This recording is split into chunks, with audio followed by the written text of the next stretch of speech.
Hello everyone, start करते हैं executive of India.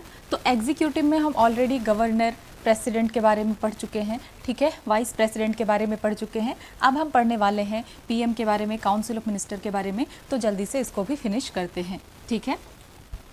तो समझते हैं, इंडिया जो है फॉलो करती है पार्लियामेंट्री सिस्टम ऑफ गवर्नेंस। तो इंडिया में क्या है, पार्लियामेंट्री सिस्टम ऑफ गवर्नेंस है। और जो एग्जीक्यूटिव पावर है ये डिवाइडेड है, यूनियन और स्टेट गवर्नमेंट के बीच में एग्जीक्यूटिव पावर डिवाइडेड है। और रियल एग्जीक्यूटिव अथॉरिटी किसके पास है, प्राइम मिनिस्टर के पास है यूनियन लेवल पे, चीफ मिनिस्टर के पास है स्टेट लेवल पे, ठीक है। और both are assisted by their respective council of minister. और दोनों को कौन असिस्ट करता है, जो काउंसिल ऑफ मिनिस्टर है वो असिस्ट करते हैं, ठीक है। और इसी तरीके से they play a central role in formulating and implementing policies, ठीक है। तो इसी तरीके से ये क्या करते हैं, सेंट्रल रोल प्ले करते हैं जो है फॉर्मुलेट करने में, पॉलिसी को बनाने में, पॉलिसी को इम्प्लीमेंट करने में, ठीक है। तो याद रखना है, रियल जो है एग्जीक्यूटिव अथॉरिटी अगर देखें तो ये प्राइम मिनिस्टर के हाथ में है, ठीक है, और चीफ मिनिस्टर के हाथ में है स्टेट के केस में। तो ये बात याद रखना है कि रियल एग्जीक्यूटिव अथॉरिटी की जब भी हम बात करेंगे तो prime minister and chief minister, ठीक है। अब कुछ आर्टिकल देख लेते हैं। तो हम ऑलरेडी आर्टिकल 74, 75, 77, 78 ये सारे आर्टिकल के बारे में डिटेल में पढ़ चुके हैं, ठीक है। तो आर्टिकल 74 क्या कहता है कि council of minister to aid and advise the president, की काउंसिल ऑफ मिनिस्टर क्या करेंगे, प्रेसिडेंट को एड और एडवाइस करेंगे। देन आर्टिकल 75 क्या कहता है, appointment, tenure, salaries and responsibilities of ministers, ठीक है। तो आर्टिकल 75 में क्या है, appointment, tenure, salaries and responsibilities of ministers के बारे में है, ठीक है। देन आर्टिकल 77, तो यहाँ पे क्या है, conduct of business of government of India, ठीक है। तो ये है। देन आर्टिकल 78 में क्या कहा जा रहा है कि पीएम का ड्यूटी है कि वो कम्युनिकेट करेंगे प्रेसिडेंट से, ठीक है। देन आर्टिकल 88 में right of ministers to speak and participate in the parliament, की मिनिस्टर्स के पास ये अधिकार है कि वो बोल सकते हैं और वो पार्टिसिपेट कर सकते हैं पार्लियामेंट में। तो हम इन सारे जो है आर्टिकल को भी देख चुके हैं। अब जो भी नेक्स्ट चीज़ है, नेक्स्ट देखते हैं, चीफ मिनिस्टर ऑफ स्टेट। तो इनके साथ रिलेटेड आर्टिकल क्या क्या है, आर्टिकल 163 तो कहा जा रहा है कि council of minister to aid and advise the governor. Article 164 appointment and responsibilities of state ministers by governor. Then article 167 में क्या है, CM's duty to furnish information to governor, ठीक है, वही सेम चीज़ कि ये सीएम की ड्यूटी है कि उनको इन्फॉर्मेशन किसको देना पड़ेगा, गवर्नर को देना होगा। तो दैट इज सीएम्स ड्यूटी। तो यहाँ पे कॉन्स्टिट्यूशन में मेंशन है ये चीज़, ठीक है। देन आर्टिकल 169 क्या कह रहा है, पावर ऑफ पार्लियामेंट, की पार्लियामेंट के पास पावर है कि पार्लियामेंट क्रिएट कर सकती है और एबोलिश कर सकती है लेजिस्लेटिव काउंसिल को, ठीक है। क्या पावर है पार्लियामेंट के पास, कि पार्लियामेंट क्रिएट भी कर सकती है और पार्लियामेंट एबोलिश भी कर सकती है लेजिस्लेटिव काउंसिल को।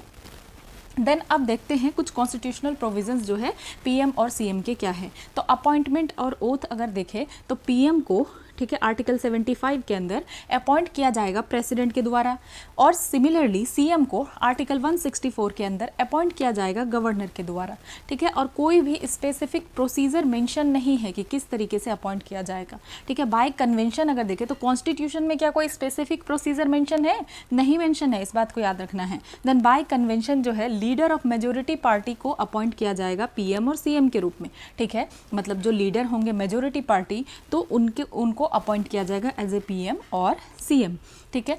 अब अगर एक ऐसा केस आता है कि जहाँ पे अब किसी के पास कोई क्लियर मेजोरिटी ही नहीं है, तो इस केस में क्या होगा, तो प्रेसिडेंट और गवर्नर जो है डिस्क्रिशन यूज़ करेंगे टू अपॉइंट पीएम और सीएम। तो यहाँ पे प्रेसिडेंट और गवर्नर जो है डिस्क्रिशन यूज़ करेंगे। तो आपको ये बताना है कि ये जो डिस्क्रिशन है, क्या ये कॉन्स्टिट्यूशनल डिस्क्रिशन है, क्योंकि हमने काफ़ी डिटेल में पढ़ा था कॉन्स्टिट्यूशनल और सिचुएशनल डिस्क्रिशन के बारे में। तो आपको ये बताना है कमेंट सेक्शन में कि क्या ये सिचुएशनल है या कॉन्स्टिट्यूशनल डिस्क्रिशन है, ठीक है।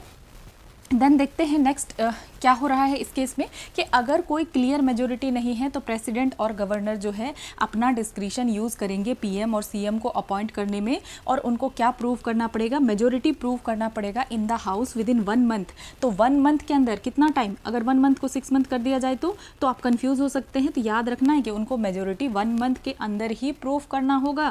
तो इस चीज़ में आप कंफ्यूज इसलिए हो सकते हैं क्योंकि हमने एक 6 मंथ वाला पढ़ा हुआ है, ठीक है। 6 मंथ वाला क्या पढ़ा हुआ है कि अगर कोई मिनिस्टर एमपी नहीं है तो उनको 6 मंथ का टाइम मिलेगा, ठीक है। वो मिनिस्टर हो सकते हैं, ज़रूरी नहीं कि एमपी होना ही पड़ेगा और उनको 6 मंथ के अंदर इलेक्ट होना पड़ेगा।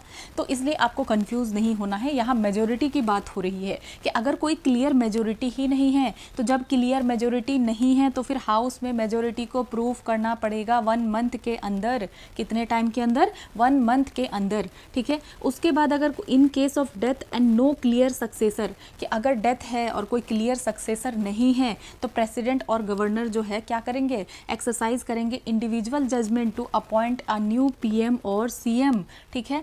तो यहाँ पे दूसरे केस में हम क्या देख पा रहे हैं कि अगर डेथ का केस है या कोई क्लियर सक्सेसर भी नहीं है तो यहाँ पे ये अपना प्रेसिडेंट और या गवर्नर ये अपना इंडिविजुअल जजमेंट एक्सरसाइज करेंगे और अपॉइंट कर सकते हैं पीएम और सीएम को। याद रखना है इन 2 केस में, ठीक है। यहाँ पे सिर्फ अपना डिस्क्रिप्शन ये यूज़ कर रहे हैं, ठीक है। अदरवाइज वो जनरली क्या करेंगे कि जो मेजोरिटी पार्टी के लीडर होंगे उनको अपॉइंट करेंगे as a PM and CM. So next, अगर एलिजिबिलिटी देखें, ठीक है, तो can be a member of either house of parliament और स्टेट लेजिस्लेचर। तो ये बात याद रखना है कि आइदर हाउस ऑफ पार्लियामेंट के मेंबर हो सकते हैं पीएम और आइदर हाउस के जो है मेंबर हो सकते हैं सीएम, ठीक है। तो याद रखना है कि स्टेट लेजिस्लेटिव असेंबली के भी मेंबर हो सकते हैं और लेजिस्लेटिव काउंसिल के भी मेंबर हो सकते हैं अगर बाई कैमरल है तो। और सिमिलरली पीएम के केस में भी वही है कि लोकसभा और राज्यसभा आइदर हाउस के मेंबर हो सकते हैं, ठीक है। देन कहा जा रहा है a non member can be appointed but must get elected with in 6 month.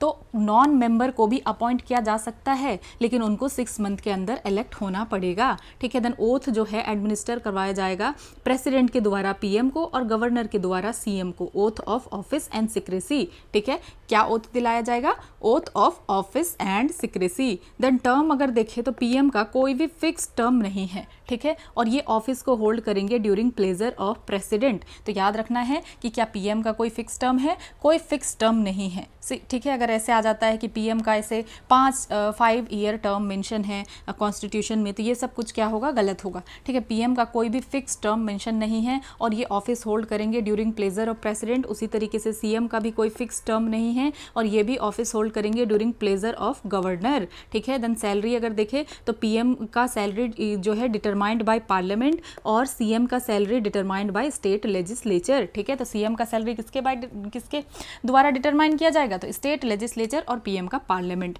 Next जो है अब देखते हैं power and functions of PM and CM. तो पीएम एंड सीएम का पावर एंड फंक्शन देख लेते हैं, ठीक है। तो रोल क्या है इनका काउंसिल ऑफ मिनिस्टर्स में?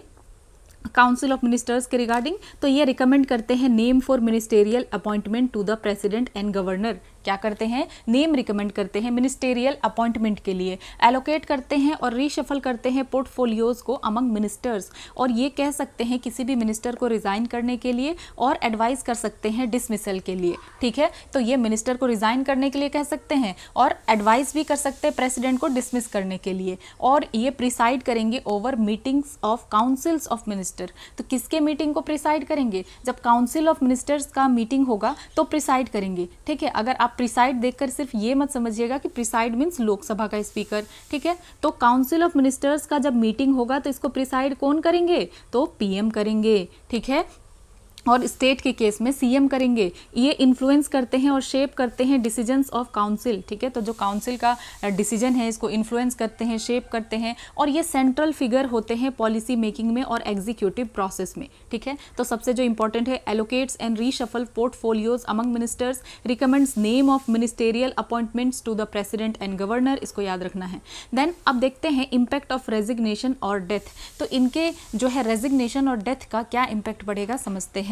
तो resignation of PM and CM leads to collapse of council of minister. तो अगर रिजाइन कर देते हैं पीएम या सीएम तो क्या होगा कि पूरा का पूरा council of minister he collapse हो जाएगा, पूरा का पूरा काउंसिल ऑफ मिनिस्टर ही खत्म हो जाएगा, ठीक है। और डेथ अगर हो जाए पीएम और सीएम का तो इससे क्या होगा? Results in resolution of entire council of minister, ठीक है। कि डेथ के केस में भी पूरा का पूरा council of minister he dissolve हो जाएगा, ठीक है। तो याद रखना है कि रेजिग्नेशन से भी काउंसिल ऑफ मिनिस्टर कोलैप्स हो जाएगा और डेथ भी हो जाए कि उस केस में भी डिसोल्यूशन हो जाएगा इंटायर काउंसिल ऑफ मिनिस्टर का।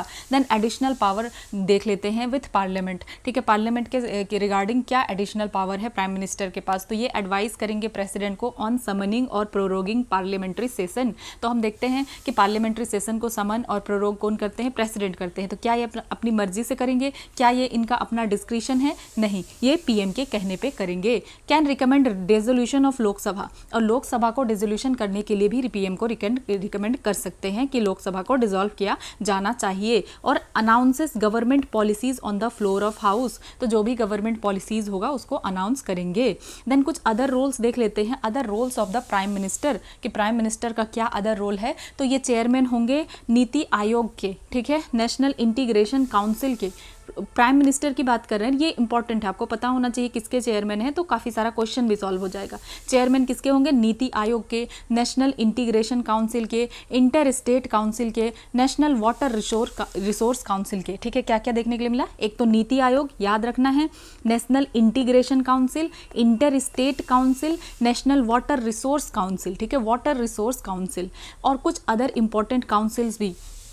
और ये सेव करते हैं इंडिया के फॉरेन पॉलिसी को, ठीक है, क्या करते हैं, इंडिया के फॉरेन पॉलिसी को सेव करते हैं और एक्ट करते हैं as a chief government spokesperson, ठीक है। चीफ गवर्नमेंट स्पोक्स पर्सन कौन होंगे, पीएम, ठीक है, और serve as a crisis manager during national emergencies, तो नेशनल इमरजेंसीज के टाइम पे ये क्राइसिस मैनेजर की तरह एक्ट करेंगे, ठीक है। नेशनल ये स्टेटमेंट आता है कि कौन क्राइसिस मैनेजर है, तो प्राइम मिनिस्टर, याद रखना है।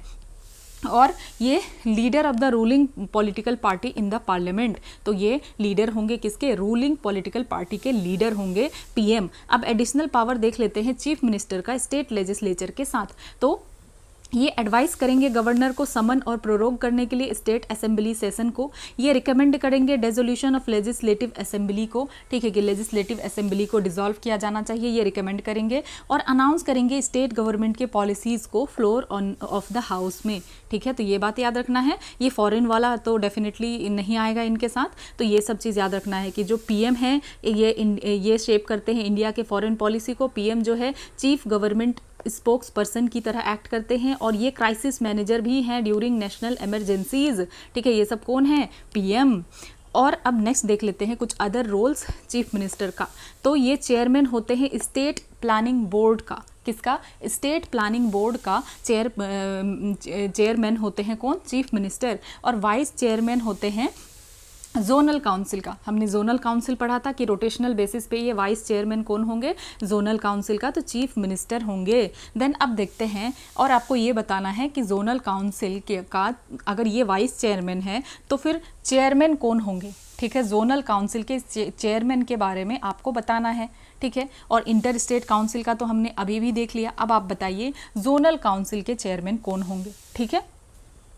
और ये मेंबर होंगे इंटर स्टेट काउंसिल के, ठीक है। इंटर स्टेट काउंसिल के चेयरमैन नहीं, क्योंकि चेयरमैन तो पीएम है। और ये इंटर स्टेट काउंसिल के मेंबर होंगे, नीति आयोग के मेंबर होंगे, और चीफ स्पोक्स पर्सन होंगे कहाँ पे, स्टेट गवर्नमेंट में चीफ स्पोक्स पर्सन होंगे। क्राइसिस मैनेजर की तरह फंक्शन करेंगे स्टेट लेवल इमरजेंसीज पे। और ये पॉलिटिकल हेड होंगे स्टेट एडमिनिस्ट्रेटिव सर्विसेज में, ठीक है। स्टेट एडमिनिस्ट्रेटिव सर्विसेज में पॉलिटिकल हेड कौन होंगे, तो चीफ मिनिस्टर होंगे। नेक्स्ट जो है रोल देखते हैं पीएम का प्रेसिडेंट के साथ, PM with the president. So article 74 में क्या है कि पीएम हेड करेंगे काउंसिल ऑफ मिनिस्टर को, ठीक है, to aid and advice the president. और काउंसिल ऑफ मिनिस्टर क्या करेंगे, टू एड एंड एडवाइस करेंगे प्रेसिडेंट को। और प्रेसिडेंट जो है कैन आस्क फॉर रिकंसिडरेशन, तो प्रेसिडेंट जो है एडवाइस के बारे में रिकंसिडर करने के लिए कह सकते हैं, but must accept final advice, ठीक है। लेकिन जब फाइनल एडवाइस फिर से प्रेसिडेंट को भेजा जाएगा तो प्रेसिडेंट मना नहीं कर सकेंगे। यही कहा जा रहा है कि पीएम जो है हेड करेंगे काउंसिल ऑफ मिनिस्टर को, और प्रेसिडेंट जो है एड एंड एडवाइस पे काम करेंगे काउंसिल ऑफ मिनिस्टर के। और प्रेसिडेंट जो है एड एंड एडवाइस को रिकंसिडर करने के लिए कह सकते हैं कि इस एड एंड एडवाइस को आप रिकंसिडर कर लीजिए, लेकिन जो भी वो रिकंसिडर करके देंगे, ठीक है, तो वो फाइनल होगा, ठीक है, वो उसको फिर मानना पड़ेगा। ठीक है, प्रेसिडेंट को ये कहा जा रहा है। Then article 75 PM appointed by president and other ministers appointed on PM advice, PM's advice, कि पीएम को अपॉइंट किया जाएगा प्रेसिडेंट के द्वारा और अदर मिनिस्टर को अपॉइंट किया जाएगा पीएम की एडवाइस पे, ठीक है। और मिनिस्टर जो है ऑफिस को होल्ड करेंगे at the pleasure of president, ठीक है, प्रेसिडेंट के प्लेजर के टाइम पे मिनिस्टर्स ऑफिस होल्ड करेंगे, ठीक है। Then council of minister is collectively responsible to Lok Sabha, इस स्टेटमेंट को बार बार पूछा जाता है कि काउंसिल ऑफ मिनिस्टर जो है कलेक्टिवली रिस्पॉन्सिबल है किसके लिए, लोकसभा के लिए, COM कलेक्टिवली रिस्पॉन्सिबल है लोकसभा के लिए, ये बात याद रखना है। देन आर्टिकल 78 में कहा जा रहा है कि पीएम को कम्युनिकेट करना चाहिए काउंसिल ऑफ मिनिस्टर के डिसीजन को और लेजिस्लेटिव प्रपोजल को, किसको, प्रेसिडेंट को, और submit matters for council of minister reconsideration on president's request, और प्रेसिडेंट अगर रिक्वेस्ट करते हैं कि ये वाला मैटर जो है काउंसिल ऑफ मिनिस्टर का के सामने लेके जाया जाना चाहिए, ठीक है, तो फिर पीएम को उस मैटर को सबमिट करना चाहिए, ठीक है, तो उनको फिर सबमिट करना पड़ेगा, ठीक है, submit matters for council of minister reconsideration on president's request. तो इन सारे आर्टिकल को भी हम डिटेल से पढ़ चुके हैं इससे पहले वाले क्लास में।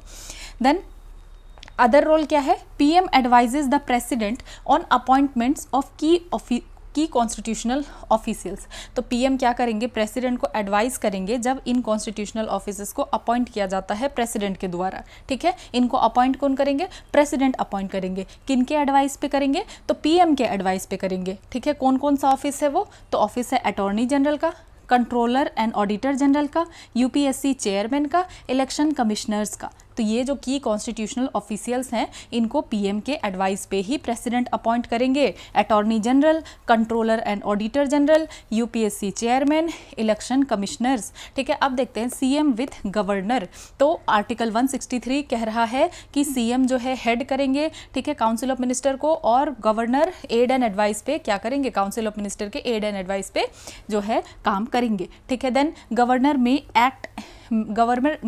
में act at discretion in specific constitutional situation, कि गवर्नर जो है अपने डिस्क्रिशन पे भी काम कर सकते हैं स्पेसिफिक कॉन्स्टिट्यूशनल सिचुएशन में, ठीक है, ये कहा गया है। और कॉन्स्टिट्यूशनल डिस्क्रिशन जो है इस तरीके का कोई प्रेसिडेंट के पास नहीं है। देन आर्टिकल 164 में क्या कहा जा रहा है कि CM appointed by governor, CM को किसके द्वारा अपॉइंट किया जाएगा, गवर्नर के द्वारा सीएम को अपॉइंट किया जाएगा, और जो अदर मिनिस्टर्स है appointed on CM's advice, simple सी बात है कि अदर मिनिस्टर को फिर सीएम के एडवाइस पे अपॉइंट किया जाएगा, और मिनिस्टर ऑफिस होल्ड करेंगे at the pleasure of governor, minister कब ऑफिस होल्ड करेंगे, गवर्नर के प्लेजर पे। और काउंसिल ऑफ मिनिस्टर जो है कलेक्टिवली रिस्पॉन्सिबल है स्टेट लेजिस्लेटिव असेंबली के लिए, ठीक है, किसके लिए, स्टेट लेजिस्लेटिव असेंबली के लिए, यहाँ असेंबली लिखा हुआ है, ऐसा नहीं है काउंसिल, ठीक है, स्टेट लेजिस्लेटिव असेंबली के लिए।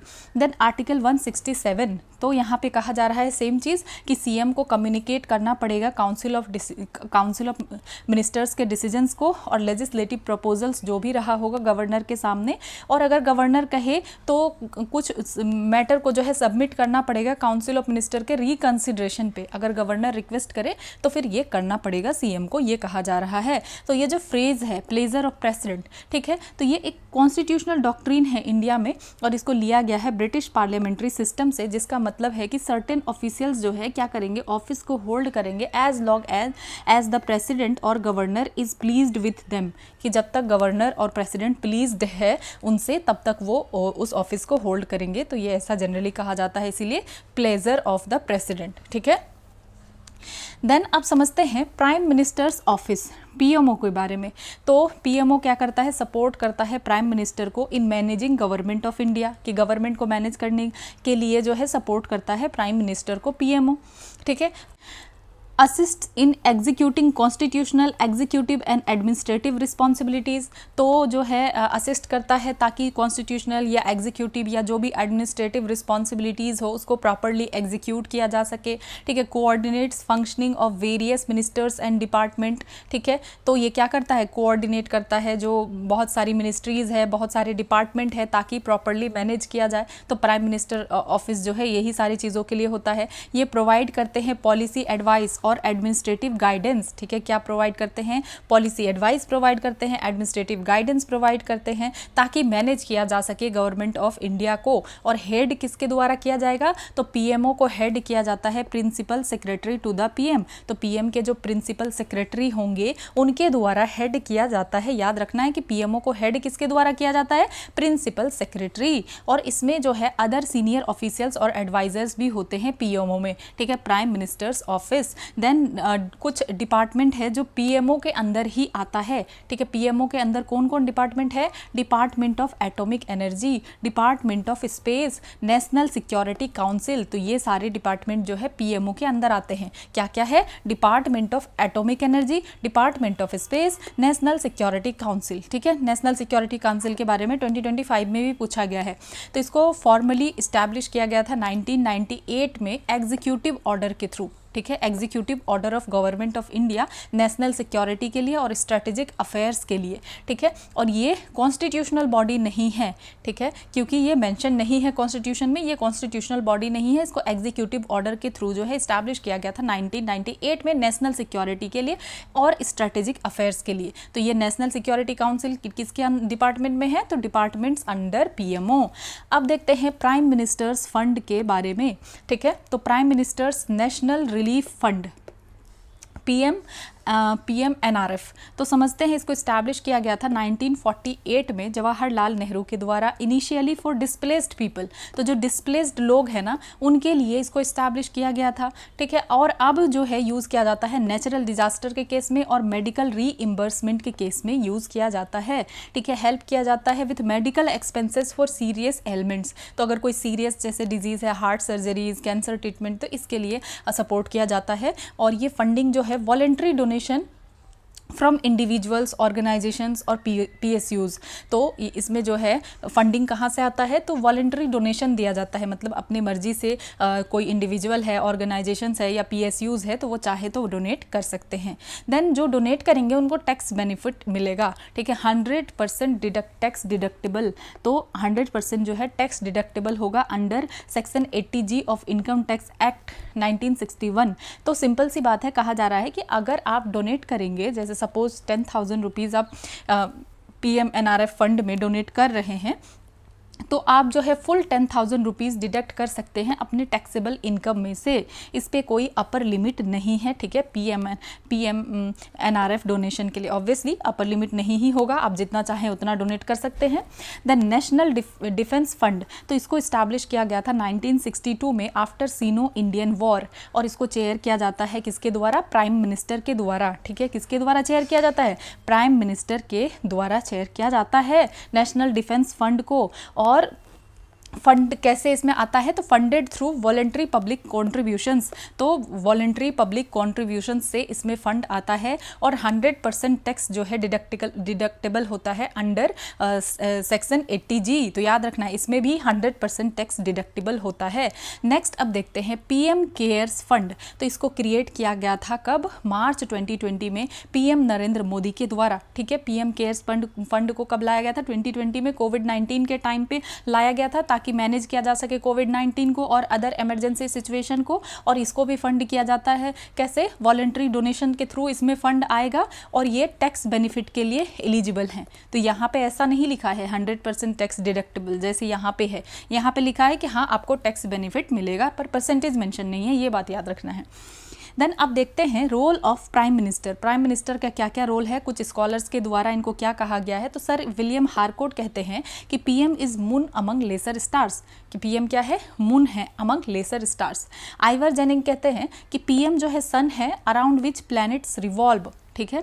और लॉर्ड मॉर्ले कहते हैं कि PM जो है प्राइमस इंटर पेरेस है और की स्टोन है कैबिनेट आर्क का, ठीक है। देन हर्बर्ट मॉरिसन कहते हैं कि PM is primus inter pares with stronger role.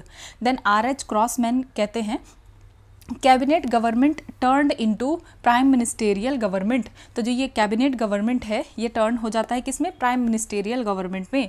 Then हमफेरे बर्केले ये कहते हैं कि PM holds super ministerial power, कि पीएम के पास क्या है, सुपर मिनिस्टेरियल पावर है। तो जो सुपर मिनिस्टेरियल पावर है पीएम के पास, तो हो सकता है कि डेमोक्रेसी को रिस्क करे, ये कहा जा रहा है कि डेमोक्रेसी के लिए खतरा हो सकता है क्योंकि पीएम के पास सुपर मिनिस्टेरियल पावर है, ये हमफेरे बर्कले इन्होंने कहा। और बी.आर. अम्बेडकर कहते हैं कि पीएम का रोल जो है स्ट्रॉन्गर है प्रेसिडेंट से, ठीक है, लाइक यूएस प्रेसिडेंट। तो यहाँ पे बी.आर. अम्बेडकर कह रहे हैं कि if any functionary under our constitution to be compared with the US president he is the prime minister, ठीक है। तो यहाँ पे वो कह रहे हैं कि अगर यूएस के प्रेसिडेंट के साथ किसी को कंपेयर कर सकते हैं तो हम अपने प्राइम मिनिस्टर को कर सकते हैं, ना कि अपने यहाँ के प्रेसिडेंट को, ठीक है। तो अगर हम कंपेयर करना चाहें यूएस के प्रेसिडेंट के साथ तो हम प्राइम मिनिस्टर को करेंगे। और उन्होंने हाईलाइट किया कि जो इंडियन प्राइम मिनिस्टर है, आखिर ऐसा क्यों कहा जा रहा है, क्योंकि Indian prime minister de facto है, हेड ऑफ द गवर्नमेंट है, और जो प्रेसिडेंट है वो डी जूरे है, मतलब नॉमिनल एग्जीक्यूटिव है। क्या है, नॉमिनल एग्जीक्यूटिव, और प्राइम मिनिस्टर डी फैक्टो है, ठीक है, रियल एग्जीक्यूटिव है, ये बात आपको याद रखना है। और प्रेसिडेंट नॉमिनल एग्जीक्यूटिव है, इसीलिए ये कहते हैं कि पीएम का रोल स्ट्रॉन्गर है देन प्रेसिडेंट, जैसे कि यूएस प्रेसिडेंट, ठीक है, सिंपल सी बात है। अब कुछ फैक्ट देख लेते हैं इंडियन प्राइम मिनिस्टर्स के बारे में। तो अब तक के longest serving PM Jawaharlal Nehru 1947 से 1964 तक। Second longest serving Indira Gandhi, उसके बाद first non Congress PM Morarji Desai. First non Congress PM कौन थे, Morarji Desai. First Indian PM to get Pakistan highest civilian award, Morarji Desai को ही पाकिस्तान का हाईएस्ट सिविलियन अवार्ड मिला था। Then youngest PM Rajiv Gandhi, ठीक है। First PM from south India PV Narasimha Rao. First PM from Rajya Sabha Indira Gandhi. Twice acting PM Gulzari Lal Nanda, ठीक है, 2 बार ट्वाइस एक्टिंग पीएम की तरह किन्होंने एक्ट किया है, गुलजारी लाल नंदा, ठीक है। और फर्स्ट पीएम राज्यसभा से Indira Gandhi, first PM south India से पीवी नरसिम्हा राव। अब कुछ कॉन्स्टिट्यूशनल फैक्ट देख लेते हैं कि PM need not be a member, ये पूछा जा चुका है। तो क्या पीएम को मेंबर होने की ज़रूरत है, नहीं, मेंबर होने की ज़रूरत नहीं है अपॉइंटमेंट की टाइम पे, जो कि हमने देखा। तो लेकिन उनको मेंबर बनना पड़ेगा लोकसभा और राज्यसभा का 6 महीने के अंदर, ठीक है, ये कंडीशन है। अब देखते हैं कुछ चीफ मिनिस्टर हैं जो कि बाद में प्राइम मिनिस्टर्स बनते हैं, तो वो कौन है, तो मेरा मोरारजी देसाई, ठीक है। तो ये चीफ मिनिस्टर थे बॉम्बे के, और फिर ये प्राइम मिनिस्टर बनते हैं, और ये फर्स्ट नॉन कांग्रेस पीएम है। देन चरण सिंह, ठीक है, तो ये चीफ मिनिस्टर थे उत्तर प्रदेश के, ठीक है, और ये प्राइम मिनिस्टर बनते हैं। देन वीपी सिंह, ये चीफ मिनिस्टर कहाँ के थे, उत्तर प्रदेश के। देन फिर ये बाद में प्राइम मिनिस्टर बनते हैं 1989 पे, ठीक है, VP Singh. Then PV Narasimha Rao, तो ये चीफ मिनिस्टर कहाँ के थे, आंध्र प्रदेश के, और ये फिर बाद में प्राइम मिनिस्टर बनते हैं। Then HD. देवेगौड़ा, तो ये चीफ मिनिस्टर कहाँ के थे, कर्नाटका में, और बाद में प्राइम मिनिस्टर बनते हैं। देन नरेंद्र मोदी, ठीक है, तो ये चीफ मिनिस्टर गुजरात के थे 2001 से 14 तक, और उसके बाद फिर प्राइम मिनिस्टर हैं 2014 से लेकर अभी करंटली। देन नेक्स्ट कुछ कॉन्स्टिट्यूशनल प्रोविजंस को हम समझ लेते हैं, जो कि ऑलरेडी हम देख चुके हैं लेकिन इंपॉर्टेंट है, और ये बार बार यही चीज़ आ रहा है, ठीक है। तो देख लेते हैं। आर्टिकल 75 में क्या है, council of minister aid and advice करेंगे प्रेसिडेंट को, और जो है प्रेसिडेंट एक बार रिकंसिडर करने के लिए कह सकते हैं, लेकिन उनका एडवाइस क्या होगा, फिर दोबारा अगर एडवाइस आता है तो वो बाइंडिंग होगा प्रेसिडेंट के ऊपर, ये कहा जा रहा है। देन आर्टिकल 163 में क्या कहा जा रहा है कि स्टेट काउंसिल ऑफ मिनिस्टर जो है एड एंड एडवाइस करेंगे गवर्नर को, और गवर्नर का डिस्क्रिशन जो है फाइनल होगा। कुछ अगर एम्बिगुअस मैटर आता है, तो कोई ऐसा एम्बिगुअस मैटर है तो उसमें गवर्नर का डिसीजन जो है फाइनल होगा, ठीक है, गवर्नर का डिस्क्रिशन फाइनल होगा, और ऐसे गवर्नर भी जो है एड एंड एडवाइस पे ही काम करेंगे, एक्सेप्ट जो उनका कुछ डिस्क्रिशन है, ठीक है, कॉन्स्टिट्यूशनल डिस्क्रिशन। देन अब देखते हैं कि 91st कॉन्स्टिट्यूशनल अमेंडमेंट एक्ट से क्या किया गया 2003 में। तो इसको पूछा जा चुका है कि टोटल नंबर ऑफ मिनिस्टर्स जो है इंक्लूडिंग पीएम या सीएम कितना नहीं होना चाहिए, must not exceed 15% of Lok Sabha और स्टेट असेंबली स्ट्रेंथ। तो यहाँ पे कहा जा रहा है कि जो टोटल नंबर है मिनिस्टर्स का, ठीक है, इंक्लूडिंग उसमें जो है पीएम या सीएम, तो इनको इंक्लूड करके लोकसभा में कितना होना चाहिए, पीएम को इंक्लूड करके 15%, उसी तरीके से स्टेट असेंबली में सीएम को इंक्लूड करके जो है 15% ही होना चाहिए। और मिनिमम नंबर ऑफ मिनिस्टर जो है स्टेट में कितने होने चाहिए, 12। तो स्टेट के केस में मिनिमम नंबर ऑफ मिनिस्टर्स 12 हो सकते हैं। और जो डिस्क्वालीफाइड मेंबर है under defection also disqualified from being ministers. तो याद रखना है कि जो डिस्क्वालीफाइड मेंबर है डिफिक्शन के अंदर, तो वो भी डिस्क्वालीफाई हो जाएंगे, मिनिस्टर नहीं रह पाएंगे। सिंपल सी बात है कि अगर कोई एंटी डिफिक्शन में, ठीक है, शेड्यूल 10 शेड्यूल के अंदर कोई डिस्क्वालीफाई अगर हो रहा है डिफिक्शन केस को लेकर, ठीक है, तो वो मिनिस्टर नहीं रह सकेंगे, वो डिस्क्वालीफाइड हो जाएंगे, ये कहा जा रहा है। देन आर्टिकल 88 क्या है? Every union minister can speak and participate in both house. क्या कहा जा रहा है कि हर यूनियन मिनिस्टर जो है स्पीक कर सकते हैं, मीन्स बोल सकते हैं, और पार्टिसिपेट कर सकते हैं दोनों हाउस में। लेकिन इसमें जो इंपॉर्टेंट बात है जो आपको याद रखना है कि वो वोट सिर्फ उसी हाउस में करेंगे जिस हाउस के वो मेंबर हैं, ठीक है। वो वोट कहाँ करेंगे? वो वोट उसी हाउस में करेंगे जिस हाउस के वो मेंबर हैं। देन आर्टिकल 177 क्या कह रहा है? A minister can speak and participate in both house of state legislature, can vote only in house in of which he or she is a member. तो वही बात कहा जा रहा है कि मिनिस्टर जो है बोल सकते हैं, अपने बात को रख सकते हैं, पार्टिसिपेट कर सकते हैं दोनों हाउस में, लेकिन वोट वहीं करेंगे जहाँ के वो मेंबर हैं, ठीक है। और जो नॉन मेंबर है और non member of parliament can be made minister. तो जो नॉन मेंबर है पार्लियामेंट का, तो उनको मिनिस्टर बनाया जा सकता है। मैक्सिमम 6 मंथ के अंदर उनको जो है इलेक्ट होना पड़ेगा, ठीक है। ये भी इंपॉर्टेंट है, बार बार आता है। देन अब डिफरेंस देख लेते हैं union versus state councils of minister के बीच में कि क्या अंतर है यूनियन और स्टेट काउंसिल ऑफ मिनिस्टर्स में। तो डेफिनेशन अगर देखें तो यूनियन काउंसिल ऑफ मिनिस्टर क्या है? Executive body at national level. तो union council of minister executive body है नेशनल लेवल पे, और ये एडवाइस करते हैं प्रेसिडेंट को। और state council of minister executive body है स्टेट लेवल पे, और ये एडवाइस करते हैं गवर्नर को। कॉन्स्टिट्यूशनल बेसिस अगर देखें तो यूनियन काउंसिल ऑफ मिनिस्टर कौन से आर्टिकल में है? 74 एंड 75, और state council of minister 163 and 164 में है। Then union council of minister, तो अगर हम देखें तो यूनियन काउंसिल ऑफ मिनिस्टर्स को कौन हेड करता है? तो पीएम हेड करते हैं, और स्टेट काउंसिल ऑफ मिनिस्टर्स को सीएम हेड करते हैं। अपॉइंटमेंट अगर देखें तो पीएम जो है पीएम को अपॉइंट किया जाता है प्रेसिडेंट के द्वारा, और अदर जो मिनिस्टर्स हैं उनको अपॉइंट किया जाता है पीएम के एडवाइस पे,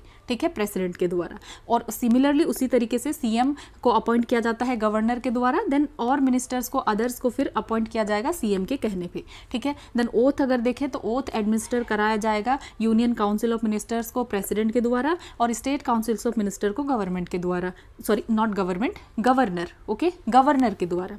देन सैलरी अगर देखें तो salary determined by parliament union council of minister के केस में, state legislature state council of minister के केस में। टेन्योर अगर देखें तो ये लोग जो है मिनिस्टर क्या करेंगे? Hold office during president's pleasure. तो ये ऑफिस होल्ड करेंगे ड्यूरिंग प्रेसिडेंट्स प्लेजर, ठीक है। और मिनिस्टर होल्ड करेंगे office during governor's pleasure state council of minister के केस में, और यूनियन काउंसिल ऑफ मिनिस्टर के केस में ये प्रेसिडेंट्स प्लेजर पे ऑफिस होल्ड करेंगे।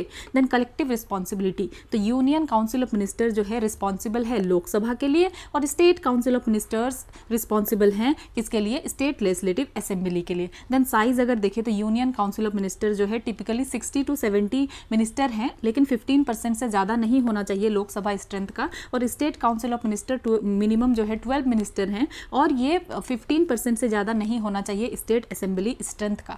सो नेक्स्ट अब कंपोजिशन देख लेते हैं, ठीक है। तो यूनियन काउंसिल ऑफ मिनिस्टर्स में इंक्लूड होते हैं cabinet ministers, minister of state और डिप्यूटी मिनिस्टर्स, और स्टेट काउंसिल ऑफ मिनिस्टर्स में ऐड होते हैं, इंक्लूड होते हैं कैबिनेट मिनिस्टर्स और मिनिस्टर्स ऑफ स्टेट। तो इस चीज़ को याद रखना है कि यहाँ पे डिप्यूटी मिनिस्टर नहीं है। यूनियन काउंसिल ऑफ मिनिस्टर्स के केस में कौन कौन है? कैबिनेट मिनिस्टर्स हैं, मिनिस्टर्स ऑफ स्टेट हैं, और डिप्यूटी मिनिस्टर हैं। और स्टेट काउंसिल ऑफ मिनिस्टर के केस में कौन है? कैबिनेट मिनिस्टर्स हैं और मिनिस्टर्स ऑफ स्टेट हैं। देन डिस्क्रिशन अगर हम देखें तो प्रेसिडेंट जो है एक्ट करेंगे only on advice of council of minister, और गवर्नर जो है कुछ डिस्क्रिशन यूज कर सकते हैं सर्टेन मैटर्स में, ठीक है। वो भी एडवाइस पे ही काम करेंगे, लेकिन सर्टेन मैटर पे अपना डिस्क्रिशन यूज कर सकते हैं।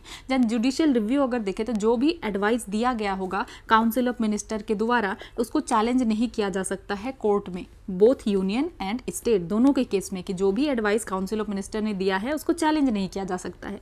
देन राइट्स कुछ देख लेते हैं मिनिस्टर्स के। तो ये जो है can speak in both houses, तो ये हाउस पे जो है पार्टिसिपेट कर सकते हैं, बोल सकते हैं, लेकिन vote only where they are members, और वोट वहीं करेंगे जहाँ के वो मेंबर हैं। अगर कोई राज्यसभा के मेंबर है तो वो लोकसभा में भी जाके पार्टिसिपेट कर सकते हैं, बोल सकते हैं, लेकिन वो वोट कहाँ करेंगे, सिर्फ राज्यसभा में करेंगे, और ये अप्लाई होता है दोनों पे, ठीक है, यूनियन और स्टेट के केस में। देन मीटिंग फ्रीक्वेंसी अगर देखें तो यूनियन काउंसिल ऑफ मिनिस्टर ये does not meet regularly as a body, ठीक है, तो ये रेगुलरली मीट नहीं करते हैं। और स्टेट काउंसिल ऑफ मिनिस्टर में कन्वीन फॉर लेजिस्लेटिव पर्पसेस, तो हो सकता है स्टेट काउंसिल ऑफ मिनिस्टर जो है ज़्यादा मीट करे, ठीक है, लेजिस्लेटिव पर्पसेस के लिए। देखते हैं कलेक्टिव वर्सेस इंडिविजुअल रिस्पॉन्सिबिलिटी के बारे में, ठीक है। तो कलेक्टिव रिस्पॉन्सिबिलिटी क्या है कि बोथ यूनियन और state council operate on collective responsibility, तो यूनियन और स्टेट काउंसिल दोनों का कलेक्टिव रिस्पॉन्सिबिलिटी है, ठीक है। मिनिस्टर्स क्या करेंगे, रिजाइन करेंगे कलेक्टिवली अगर नो कॉन्फिडेंस मोशन पास हुआ तो, ठीक है, अगर नो कॉन्फिडेंस मोशन पास हुआ तो मिनिस्टर को रिजाइन करना पड़ेगा कलेक्टिवली, ठीक है। देन इंडिविजुअल रिस्पॉन्सिबिलिटी क्या है कि द प्रेसिडेंट, ठीक है, यूनियन काउंसिल ऑफ मिनिस्टर के लिए और governor state council of minister के लिए, ठीक है, रिमूव कर सकते हैं मिनिस्टर्स को, ठीक है। यहाँ पे रिमूव कौन करेंगे, प्रेसिडेंट करेंगे, लेकिन किसके एडवाइस पे करेंगे, पीएम के एडवाइस पे, ठीक है, या सीएम के एडवाइस पे करेंगे governor. Even if legislative confidence remains, कि अभी लेजिस्लेटिव कॉन्फिडेंस है लेकिन फिर भी प्रेसिडेंट रिमूव कर रहे हैं, किसके कहने पे, पीएम के कहने पे, ठीक है। तो यहाँ पे अगर देखें unlike UK, Indian ministers lack legal responsibility, और इंडियन मिनिस्टर्स की कोई लीगल रिस्पॉन्सिबिलिटी नहीं होती है, यूके में यूके के मिनिस्टर्स की लीगल रिस्पॉन्सिबिलिटी होती है, ठीक है। देन अब देखते हैं, तो हम नो कॉन्फिडेंस मोशन को, इन सारी चीज़ों को मोशन वाले टाइम पे अच्छे से पढ़ लेंगे, ठीक है। अब समझते हैं कैबिनेट वर्सेस किचन कैबिनेट। तो कैबिनेट को जो है डिफाइन किया गया है 44th कॉन्स्टिट्यूशनल अमेंडमेंट एक्ट में 1978 में, ठीक है। तो कैबिनेट और किचन कैबिनेट को हम देख रहे हैं, जिसमें कि क्या कहा जा रहा है कि कैबिनेट को जो है डिफाइन किया गया है कहाँ पे, 44th कॉन्स्टिट्यूशनल अमेंडमेंट एक्ट में डिफाइन किया गया है। तो बेसिकली कैबिनेट क्या है, स्मॉलर ग्रुप हैं ऑफ 15 to 20 मिनिस्टर, और ये फ्रिक्वेंटली मिलते हैं डिसीजन मेकिंग के लिए, कि 15 से 20 लोग छोटे से स्मॉलर ग्रुप हैं और ये फ्रिक्वेंटली मिलेंगे कोई भी डिसीजन लेना हो तो। और किचन कैबिनेट क्या है, तो कैबिनेट जो है इसके बारे में है 44th कॉन्स्टिट्यूशनल अमेंडमेंट एक्ट में। और किचन कैबिनेट क्या है, ये इनफॉर्मल ग्रुप है, ठीक है, पीएम का और कुछ ट्रस्टेड कलीग्स हैं उनके, तो ये जो है serves as inner circle for key discussions, तो कुछ की डिस्कशंस के लिए इनर सर्कल की तरह सर्व करते हैं। और ये जो फेनोमेना है किचन कैबिनेट का, ये एग्जिस्ट करता है यूएसए एंड यूके में भी। तो वर्ड कैबिनेट जो है ये appear only once in the constitution, तो एक बार अपीयर होता है 44th कॉन्स्टिट्यूशनल अमेंडमेंट एक्ट में, ठीक है। Yet it stairs policy, war, emergency decision, ठीक है। तो a text book case of maximum power with minimal constitutional footprint, तो देखना है कि कॉन्स्टिट्यूशन में एक ही बार है, लेकिन जो है काफ़ी सारा पॉलिसी, वॉर, इमरजेंसी डिसीजन जो है कैबिनेट के द्वारा ही लिया जाता है, ठीक है। तो अब कुछ एक्स्ट्रा चीज़ें हैं, देख लेते हैं। तो अब देखते हैं कि ये मेंशन है या नहीं कॉन्स्टिट्यूशन में काउंसिल ऑफ मिनिस्टर्स के बारे में। तो हाँ, काउंसिल ऑफ मिनिस्टर्स के बारे में मेंशन है आर्टिकल 74 और 75 में। देन कलेक्टिव रिस्पॉन्सिबिलिटी मेंशन है या नहीं कॉन्स्टिट्यूशन में, तो डेफिनेटली एक्सप्लिसिटली मेंशन है कलेक्टिव रिस्पॉन्सिबिलिटी के बारे में आर्टिकल 75 क्लॉज 3 में, ठीक है। तो यहाँ कलेक्टिव रिस्पॉन्सिबिलिटी डायरेक्टली मेंशन है कॉन्स्टिट्यूशन में। देन रेजिग्नेशन ऑफ मिनिस्टर, तो रेजिग्नेशन के बारे में क्या एक्सप्लिसिटली मेंशन है क्या, तो एक्सप्लिसिटली रेजिग्नेशन के बारे में मेंशन नहीं है। Constitution says minister hold office at the pleasure of president की, ये लिखा हुआ है, लेकिन एक्सप्लिसिटली रेजिग्नेशन के बारे में कुछ नहीं है, ठीक है। तो जो ये रेजिग्नेशन प्रोसेस है ये कन्वेंशन है, रिटन नहीं है।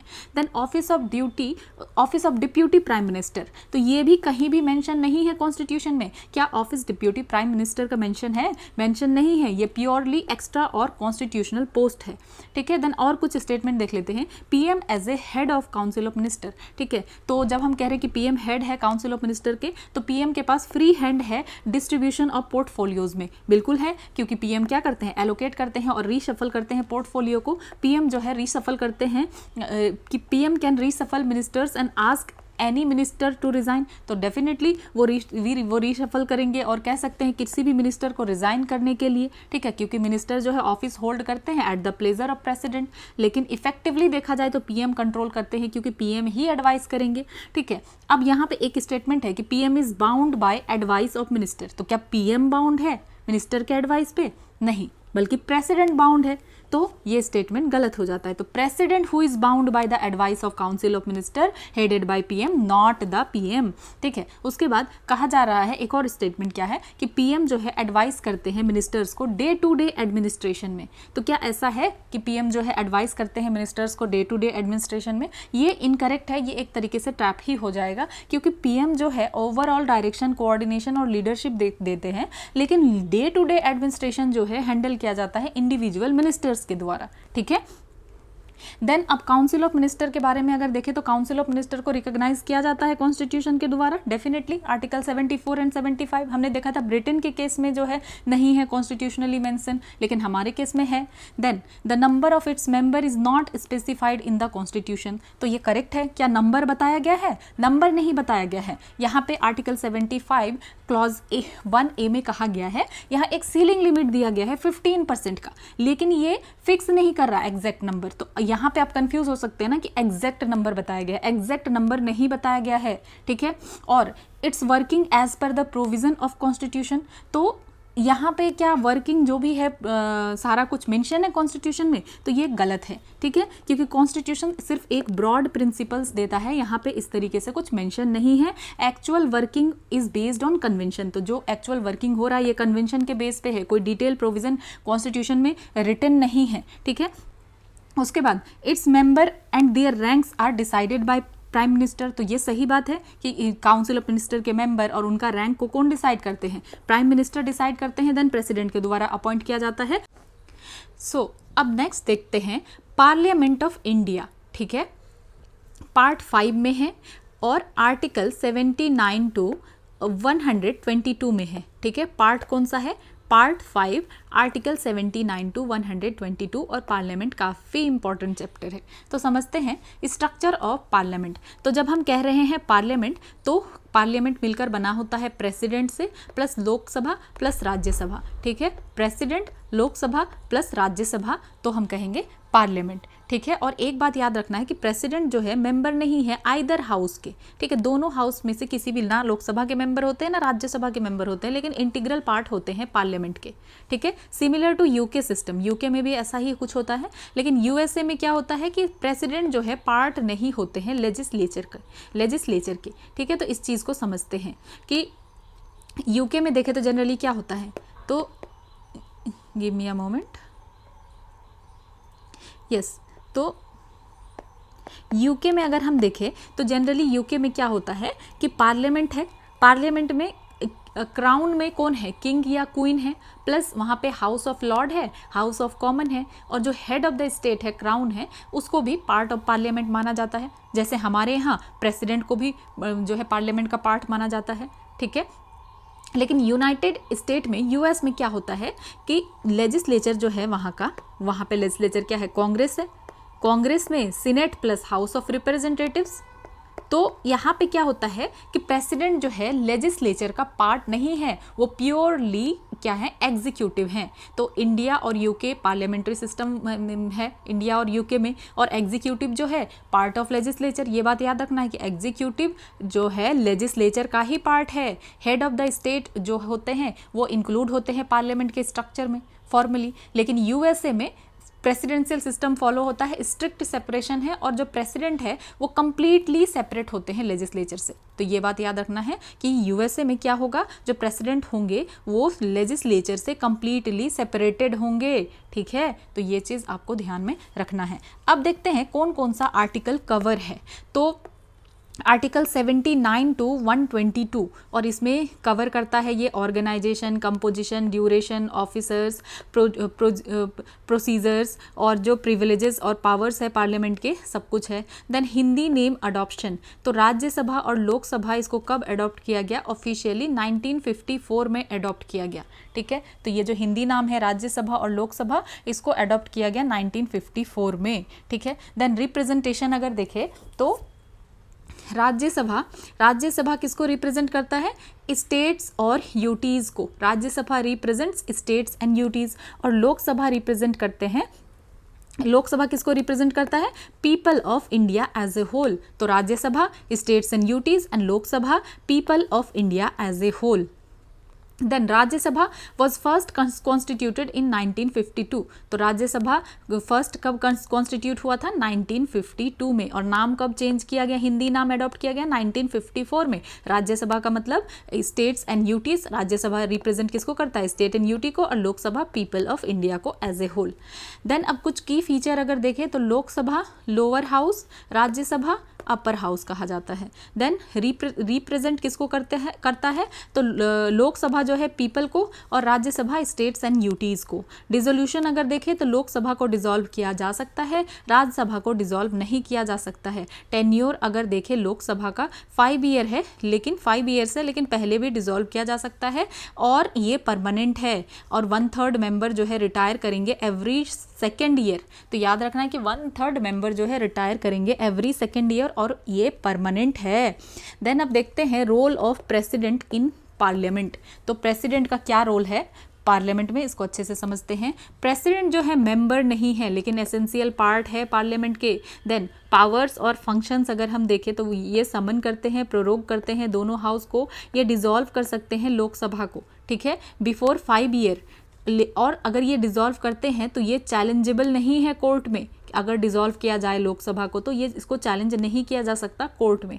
और एड्रेस करते हैं दोनों हाउसेस को, ठीक है। और क्या कर सकते हैं? इशू कर सकते हैं ऑर्डिनेंसेस अंडर आर्टिकल 123 जब पार्लियामेंट सेशन में नहीं होगा। ये सब तो हम ऑलरेडी पढ़ चुके हैं, ठीक है। एड्रेस भी करेंगे दोनों हाउस को। देन लोकसभा वर्सेस राज्यसभा का आप डिफरेंस देख लेते हैं, समझ लेते हैं। तो राज्यसभा का अगर मैक्सिमम स्ट्रेंथ कितना है और लोकसभा का मैक्सिमम स्ट्रेंथ कितना है? तो राज्यसभा का मैक्सिमम स्ट्रेंथ है 250 और लोकसभा का 550। देन राज्यसभा में 238 कितने लोग? 238 लोग इलेक्टेड होते हैं, ठीक है, स्टेट्स और यूटीज से, और 12 नॉमिनेटेड होते हैं प्रेसिडेंट के द्वारा। और लोकसभा में 530 इलेक्टेड होते हैं स्टेट्स से और 20 इलेक्टेड होते हैं यूटीज से। कितने? तो 530 इलेक्ट होते हैं स्टेट से और 20 इलेक्ट होते हैं यूटीज से। राज्यसभा में 238 इलेक्टेड होते हैं, ठीक है, और 12 जो है नॉमिनेटेड होते हैं। तो अगर प्रेजेंट स्ट्रेंथ देखें तो ये तो है मैक्सिमम स्ट्रेंथ, लेकिन प्रेजेंटली अभी कितना स्ट्रेंथ है? तो 245 है राज्यसभा का और 543 है लोकसभा का, ठीक है। कितना है? 245 और लोकसभा का 543। तो इसमें जो है 225 स्टेट से, 8 यूटीज से और 12 नॉमिनेटेड, और लोकसभा के केस में 524 स्टेट से, 19 यूटीज से। तो एक बार आप इस नंबर को ध्यान से देख सकते हैं। देन एंग्लो इंडियन का नॉमिनेशन, तो राज्यसभा में तो ये एप्लीकेबल ही नहीं है एंग्लो इंडियन का नॉमिनेशन, और लोकसभा में पहले होता था, लेकिन इसको डिसकंटिन्यू कर दिया गया है 104th कॉन्स्टिट्यूशनल अमेंडमेंट एक्ट के द्वारा 2019 में। तो अभी 17th लोकसभा में कोई भी एंग्लो इंडियन नहीं है मेंबर, ठीक है, एंग्लो इंडियन मेंबर नहीं है। देन सीट एलोकेशन अगर देखें तो राज्यसभा का सीट एलोकेशन डिफाइन है 4th शेड्यूल में, ठीक है। Only Delhi, Puducherry and JNK get representation, ठीक है। तो राज्यसभा का जो है कहाँ पे डिफाइन है? तो 4th शेड्यूल में डिफाइन है, और यहाँ पे दिल्ली, पुडुचेरी और जम्मू एंड कश्मीर को जो है यूटी में रिप्रेजेंटेशन मिलेगा, और लोकसभा के केस में ऐसा एप्लीकेबल नहीं है कुछ भी। तो सिंपल आपको ये चीज़ याद रखना है कि 4th शेड्यूल में है क्या? तो 4th शेड्यूल में सीट एलोकेशन है राज्यसभा का, ठीक है, कि स्टेट को कितना मिलेगा और यूटीज़ को कितना मिलेगा। तो हर यूनियन टेरिटरीज जो है अपने मेंबर को नहीं भेजते हैं राज्यसभा में, ओनली वही यूटीज़ होते हैं, ठीक है, जिसमें कि लेजिस्लेचर है, ठीक है। Only those UTs which have legislature, उन्हीं को रिप्रेजेंटेशन मिलता है। तो दिल्ली को, पुडुचेरी को एंड जम्मू एंड कश्मीर को ही रिप्रेजेंटेशन मिलेगा, क्योंकि ये इन यूटीज़ के पास क्या है? लेजिस्लेचर है। तो ये सिंपल सी बात है। तो इसके अलावा अगर और देखें कुछ यूटीज़ है, जैसे चंडीगढ़ है, लक्षद्वीप, अंडमान एंड निकोबार, तो इन लोगों को रिप्रेजेंटेशन नहीं मिलता है राज्यसभा में, क्योंकि इनके पास लेजिस्लेचर नहीं है, ठीक है। उसके बाद आप समझते हैं स्टेट रिप्रेजेंटेशन, ठीक है। तो राज्यसभा में क्या होता है, elected by MLAs via proportional representation and single transferable vote. Then Lok Sabha के केस में क्या होता है, डायरेक्ट इलेक्शन होता है by people, first past the post system. तो स्टेट रिप्रेजेंटेशन कैसे होगा, राज्यसभा के केस में इलेक्ट किया जाता है राज्यसभा के मेंबर को एमएलएज के द्वारा, ठीक है, proportional representation and single transferable vote. और यहाँ पे लोकसभा के मेंबर का डायरेक्ट इलेक्शन होता है, ठीक है, लोग वोट करते हैं और क्या सिस्टम यूज होता है, first past the post system, और यहाँ पे proportional representation and single transferable vote, ठीक है। देन यूटी का रिप्रेजेंटेशन, ये हमने देखा स्टेट का रिप्रेजेंटेशन। देन यूटी का रिप्रेजेंटेशन अगर देखें तो राज्यसभा में क्या होता है, indirectly elected by special electoral college. तो यहाँ पे इनडायरेक्टली इलेक्ट किया जाता है, ठीक है, स्पेशल इलेक्टोरल कॉलेज के द्वारा। और लोकसभा में डायरेक्ट इलेक्शन होता है एज द यूनियन टेरिटरीज, ठीक है, direct election to the house of people act 1965 के तहत। तो लोकसभा में याद रखना हमेशा ही डायरेक्ट इलेक्शन होगा, और राज्यसभा में indirectly elected by special electoral college. Rajya Sabha में क्या होता है, तो ये लोग इनडायरेक्टली इलेक्टेड होते हैं बाय एमएलएज।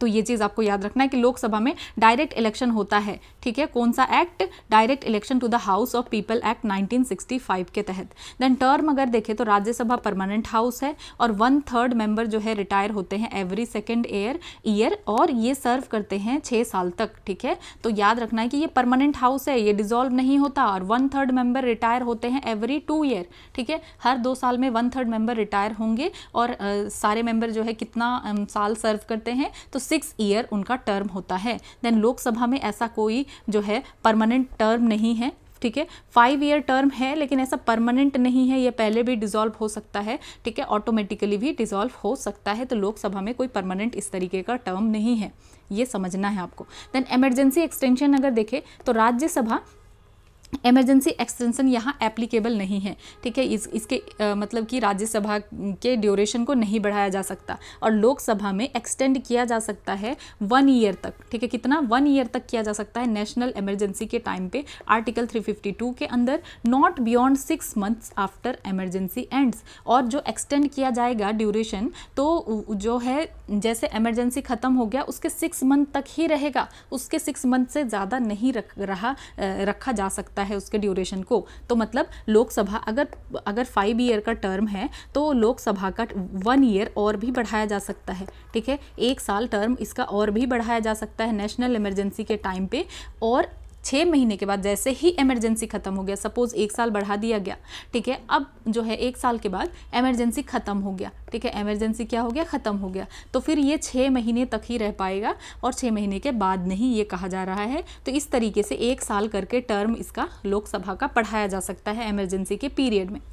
देन नॉमिनेशन अगर देखें तो राज्यसभा में 12 मेंबर को नॉमिनेट किया जाता है प्रेसिडेंट के द्वारा, आर्टिकल 80 क्लॉज 3, ठीक है, और वो मेंबर जो है एक्सपर्ट होते हैं लिटरेचर में, साइंस में, आर्ट में, सोशल सर्विस में। लोकसभा में कोई नॉमिनेशन नहीं होता है आफ्टर 104th अमेंडमेंट, ठीक है, 104th अमेंडमेंट के बाद कोई नॉमिनेशन नहीं होता है। देन क्वालिफिकेशन अगर देखें एज पर कॉन्स्टिट्यूशन, ठीक है, ये भी पूछा जा चुका है, तो common for Lok Sabha and Rajya Sabha, ठीक है, तो ये लगभग कॉमन ही है लोकसभा और राज्यसभा के लिए। सिटीजन ऑफ इंडिया होने चाहिए, ठीक है, और उनको ओथ लेना पड़ेगा, ओथ एंड एफर्मेशन शेड्यूल 3 के अंदर, और other qualification as prescribed by parliament. और जो भी अदर क्वालिफिकेशन है उसको कौन प्रिस्क्राइब कर सकता है, पार्लियामेंट प्रिस्क्राइब कर सकता है। देन स्पेसिफिक एज में थोड़ा सा डिफरेंस हमें देखने के लिए मिलता है। राज्यसभा के केस में मिनिमम एज कितना होना चाहिए, 30 ईयर्स, और लोकसभा के केस में मिनिमम एज होना चाहिए 25 ईयर्स। तो राज्यसभा के केस में मिनिमम एज 30, लोकसभा के केस में मिनिमम एज 25। तो यहाँ पे डिफरेंस है, बाद बाकी सारा जो चीज़ है वो सेम है कि सिटीजन ऑफ इंडिया होना चाहिए, उनको ओथ लेना पड़ेगा, और क्वालिफिकेशन जो है जैसे पार्लियामेंट प्रिस्क्राइब करेगा, ठीक है। Then qualifications as per RPA 1951, both Lok Sabha and Rajya Sabha के लिए क्वालिफिकेशन क्या है, आरपीए एक्ट के तहत 1951, आरपीए एक्ट 1951 के तहत, तो must be registered as an elector. तो ये इलेक्टर होने चाहिए फॉर एनी पार्लियामेंट्री कॉन्स्टिट्यूएंसी, किसी भी पार्लियामेंट्री कॉन्स्टिट्यूएंसी में वो इलेक्टर होने चाहिए। इलेक्टर मतलब कि उनका नाम वोटर लिस्ट में होना चाहिए और वो जो है वोट करने के लिए, किसी को इलेक्ट करने के लिए रजिस्टर होने चाहिए, ठीक है। Then for SC/ST reserved seat must be member of SC/ST community. तो रिजर्व सीट का अगर फ़ायदा उठाना है तो डेफिनेटली SC/ST कम्युनिटी से ही होने चाहिए, तभी उनको जो है रिजर्व सीट का बेनिफिट मिलेगा। तो ये चीज़ है। देन अब देखते हैं, ये तो हमने क्वालिफिकेशन देखा RPA एक्ट के तहत कि वो रजिस्टर होना चाहिए as an elector for any parliamentary constituency. So अब समझते हैं डिसक्वालिफिकेशन, ठीक है, एज पर कॉन्स्टिट्यूशन, ठीक है, कॉन्स्टिट्यूशन के अकॉर्डिंग जो है कैसे डिसक्वालीफाई हो सकते हैं मेंबर, ठीक है, लोकसभा के भी और राज्यसभा के भी। तो अगर वो होल्ड करते हो ऑफिस ऑफ प्रॉफिट, ठीक है, गवर्नमेंट के अंदर, अगर वो सिटीजन ऑफ इंडिया नहीं है और उन्हें डिक्लेयर कर दिया गया है अनसाउंड माइंड का कोर्ट के द्वारा, अगर अनडिस्चार्ज इंसॉल्वेंट है और उन्होंने एक्वायर किया है फॉरेन सिटीजनशिप, तो इन सारे कंडीशन में उनको डिस्क्वालीफाई कर दिया जाएगा। तो डायरेक्टली देख लेते हैं कॉन्स्टिट्यूशन से, ठीक है। पार्ट 5 में द यूनियन में मेंशन है और आर्टिकल 102 डिस्क्वालिफिकेशन फॉर मेंबरशिप। तो समझते हैं, a person shall be disqualified for being chosen as or for being as a member of either house of parliament. तो कब डिस्क्वालीफाई किया जाएगा? If he holds any office of profit under the government of India or government of any state. तो अगर वो member क्या hold करे, office of profit hold करे गवर्नमेंट ऑफ इंडिया के अंदर या government of any state other then the office declared by parliament by law, ठीक है। तो अगर पार्लियामेंट ने डिसाइड किया है कि ये वाला जो है ऑफिस ऑफ प्रॉफिट के अंदर नहीं आता है, ठीक है, बाय लॉ डिसाइड किया हुआ है, तो डिस्क्वालीफाई नहीं होगा होल्डर। और अगर तो वो ऑफिस ऑफ प्रॉफिट में आता है तो वो डिस्क्वालीफाई होगा, ठीक है। तो सिंपल सी इतनी बात है कि ऑफिस ऑफ प्रॉफिट नहीं होना चाहिए। अगर ऑफिस ऑफ प्रॉफिट होगा तो डिस्क्वालीफाई हो जाएंगे, ठीक है। और वही ऑफिस जिसको कि पार्लियामेंट ने जो है डिक्लेयर किया होगा कि ये ऑफिस ऑफ प्रॉफिट के अंदर नहीं आता है, तो फिर वो डिस्क्वालीफाई नहीं होंगे, ठीक है। Parliament by law not to disqualify its holder. Then दूसरा है if he is of unsound mind. तो अगर वो अनसाउंड माइंड का हो, stand so declared by competent court, और कोर्ट ने डिक्लेयर कर दिया कि ये अनसाउंड माइंड का है, और अगर वो अनडिस्चार्ज इंसॉल्वेंट है, ठीक है, और अगर he is not a citizen of India, अगर इंडिया का सिटीजन नहीं है, और has voluntarily acquired the citizenship of foreign state, या वॉलंटरली जो है एक्वायर किया है सिटीजनशिप फॉरेन स्टेट का, ठीक है, और is under any acknowledgement of allegiance or adherence to a foreign state. तो सिंपल सी बात है, सिटीजन जो है वो कहाँ का होने चाहिए? इंडिया के होने चाहिए। तो वो जो है एलिजियंस और एडहेरेंस अगर फॉरेन स्टेट को दे रहे हैं तो भी उनको क्या कर दिया जाएगा? डिस्क्वालीफाई कर दिया जाएगा। Then if he is so disqualified by or under any law made by parliament, ठीक है, तो जो लॉ पार्लियामेंट के द्वारा बनाया गया है उस लॉ के अंदर, किसी भी लॉ के अंदर अगर वो डिस्क्वालीफाई होते हैं, देन नेक्स्ट क्या कहा जा रहा है? एक्सप्लेनेशन क्या है? For the purpose of this clause a person shall not be deemed to hold an office of profit under government of India or the government of any state by reason only that he is minister either for the union or for such state. तो simply यहाँ पे क्या कहा जा रहा है कि अगर कोई पर्सन जो है गवर्नमेंट के अंदर सैलरी वाला पोस्ट को होल्ड करे तो वो डिस्क्वालीफाइड माना जाता है ऑफिस ऑफ प्रॉफिट के अंदर। लेकिन जो कोई भी अगर मिनिस्टर है, चाहे वो यूनियन का मिनिस्टर हो या स्टेट का मिनिस्टर हो, ठीक है, तो उसके इस बेसिस पे उसको ऑफिस ऑफ प्रॉफिट नहीं माना जाएगा कि वो मिनिस्टर है, ठीक है। क्योंकि अगर हम देखें तो मिनिस्टर ऑलरेडी जो है पार्ट है किसका? एग्जीक्यूटिव और लेजिस्लेचर का। तो अगर एग्जीक्यूटिव लेजिस्लेचर इनको अगर ऑफिस ऑफ प्रॉफिट माना जाता तो फिर मिनिस्टर कैसे रह पाते? फिर तो वो डिस्क्वालीफाई हो जाते, ठीक है। तो मिनिस्टर होना अलाउड है, ठीक है, ये कहा जा रहा है। तो इसके वजह से डिस्क्वालिफिकेशन नहीं होगा। देन अब समझते हैं 10th शेड्यूल के अंदर a person shall be disqualified for being a member of either house of parliament if he is so disqualified under 10th schedule, तो अगर वो 10th शेड्यूल में डिस्क्वालीफाई हो जाता है तो फिर भी वो मेंबर नहीं रह पाएगा, ठीक है। तो कहने का क्या मतलब है कि अगर डिफिक्शन हो जाता है तो फिर उसका सीट खत्म हो जाएगा। देन आर्टिकल 103 में क्या कहा जाता है, decision on question as to disqualification of member. तो क्वेश्चन अगर आता है डिस्क्वालिफिकेशन से रिलेटेड, ठीक है, any question arises as to whether a member of either house of parliament has become subject to any of the disqualification mentioned in clause 1 of the article 102, the question shall be referred for the decision of president and his decision shall be final। तो कहा जा रहा है कि अगर कोई भी question हो, कोई भी डाउट हो कि क्या एमपी डिस्क्वालीफाइड होगा या नहीं होगा, ठीक है, तो ये केस को कौन डिसाइड करेंगे, प्रेसिडेंट डिसाइड करेंगे और उनका डिसीजन जो है फाइनल होगा। तो ये कहा जा रहा है। तो आप देख सकते हैं कॉन्स्टिट्यूशन में ये सारे ग्राउंड जो है मेंशन है, ठीक है। तो अब ये भी समझ लेते हैं कि जो ये हमने यहाँ पे बात करी कि इंसॉल्वेंट के बारे में। तो इंसॉल्वेंट कौन है, a person who has been declared insolvent, मतलब क्या है कि जो अपना कर्ज नहीं पे कर पा रहे हैं, ठीक है।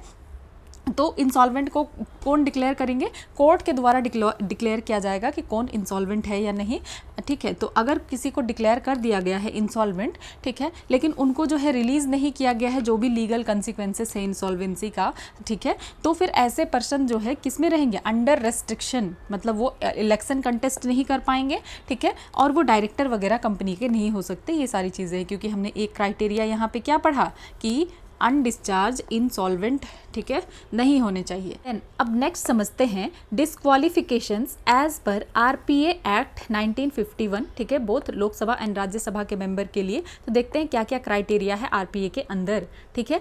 तो नंबर 1 है is found guilty of certain election offences or corrupt practices in the election, ठीक है, कि इनको अगर गिल्टी पाया गया है, दोषी पाया गया है कुछ इलेक्शन ऑफेंसेस में या कुछ करप्ट प्रैक्टिसेस ये कर रहे थे, ठीक है, इलेक्शन के दौरान, तब उनको जो है डिस्क्वालीफाई किया जा सकता है। दूसरा कहा जा रहा है कि is convicted for any offence resulting in imprisonment for 2 or more years except for the detention under a preventive detention law. तो क्या कहा जा रहा है कि अगर किसी भी पर्सन को कोर्ट ने कन्विक्ट कर दिया है, ठीक है, मतलब उसका क्राइम प्रूफ हो गया है और उनको जो है 2 साल से ज़्यादा का इम्प्रिजनमेंट मिल जाता है, ठीक है, जेल मिल जा रहा है, पनिशमेंट मिल जा रहा है, तो वो डिस्क्वालीफाइड हो जाएंगे। लेकिन इसमें एक्सेप्शन कहा गया है प्रिवेंटिव डिटेंशन के केस में, मतलब कि प्रिवेंटिव डिटेंशन जो आर्टिकल 22 के तहत है, जो कि हमने पढ़ा है, प्रिवेंटिव डिटेंशन क्या है, तो मतलब ये पनिशमेंट नहीं है लेकिन सेफ्टी के लिए रोक के रखा हुआ है। तो इस केस में प्रिवेंटिव डिटेंशन के केस में डिस्क्वालीफाई नहीं होंगे और अदर सारे केस में क्या होंगे, अगर उनको 2 साल से ज़्यादा का पनिशमेंट मिला हुआ है, ठीक है, तो वो डिस्क्वालीफाई हो जाएंगे।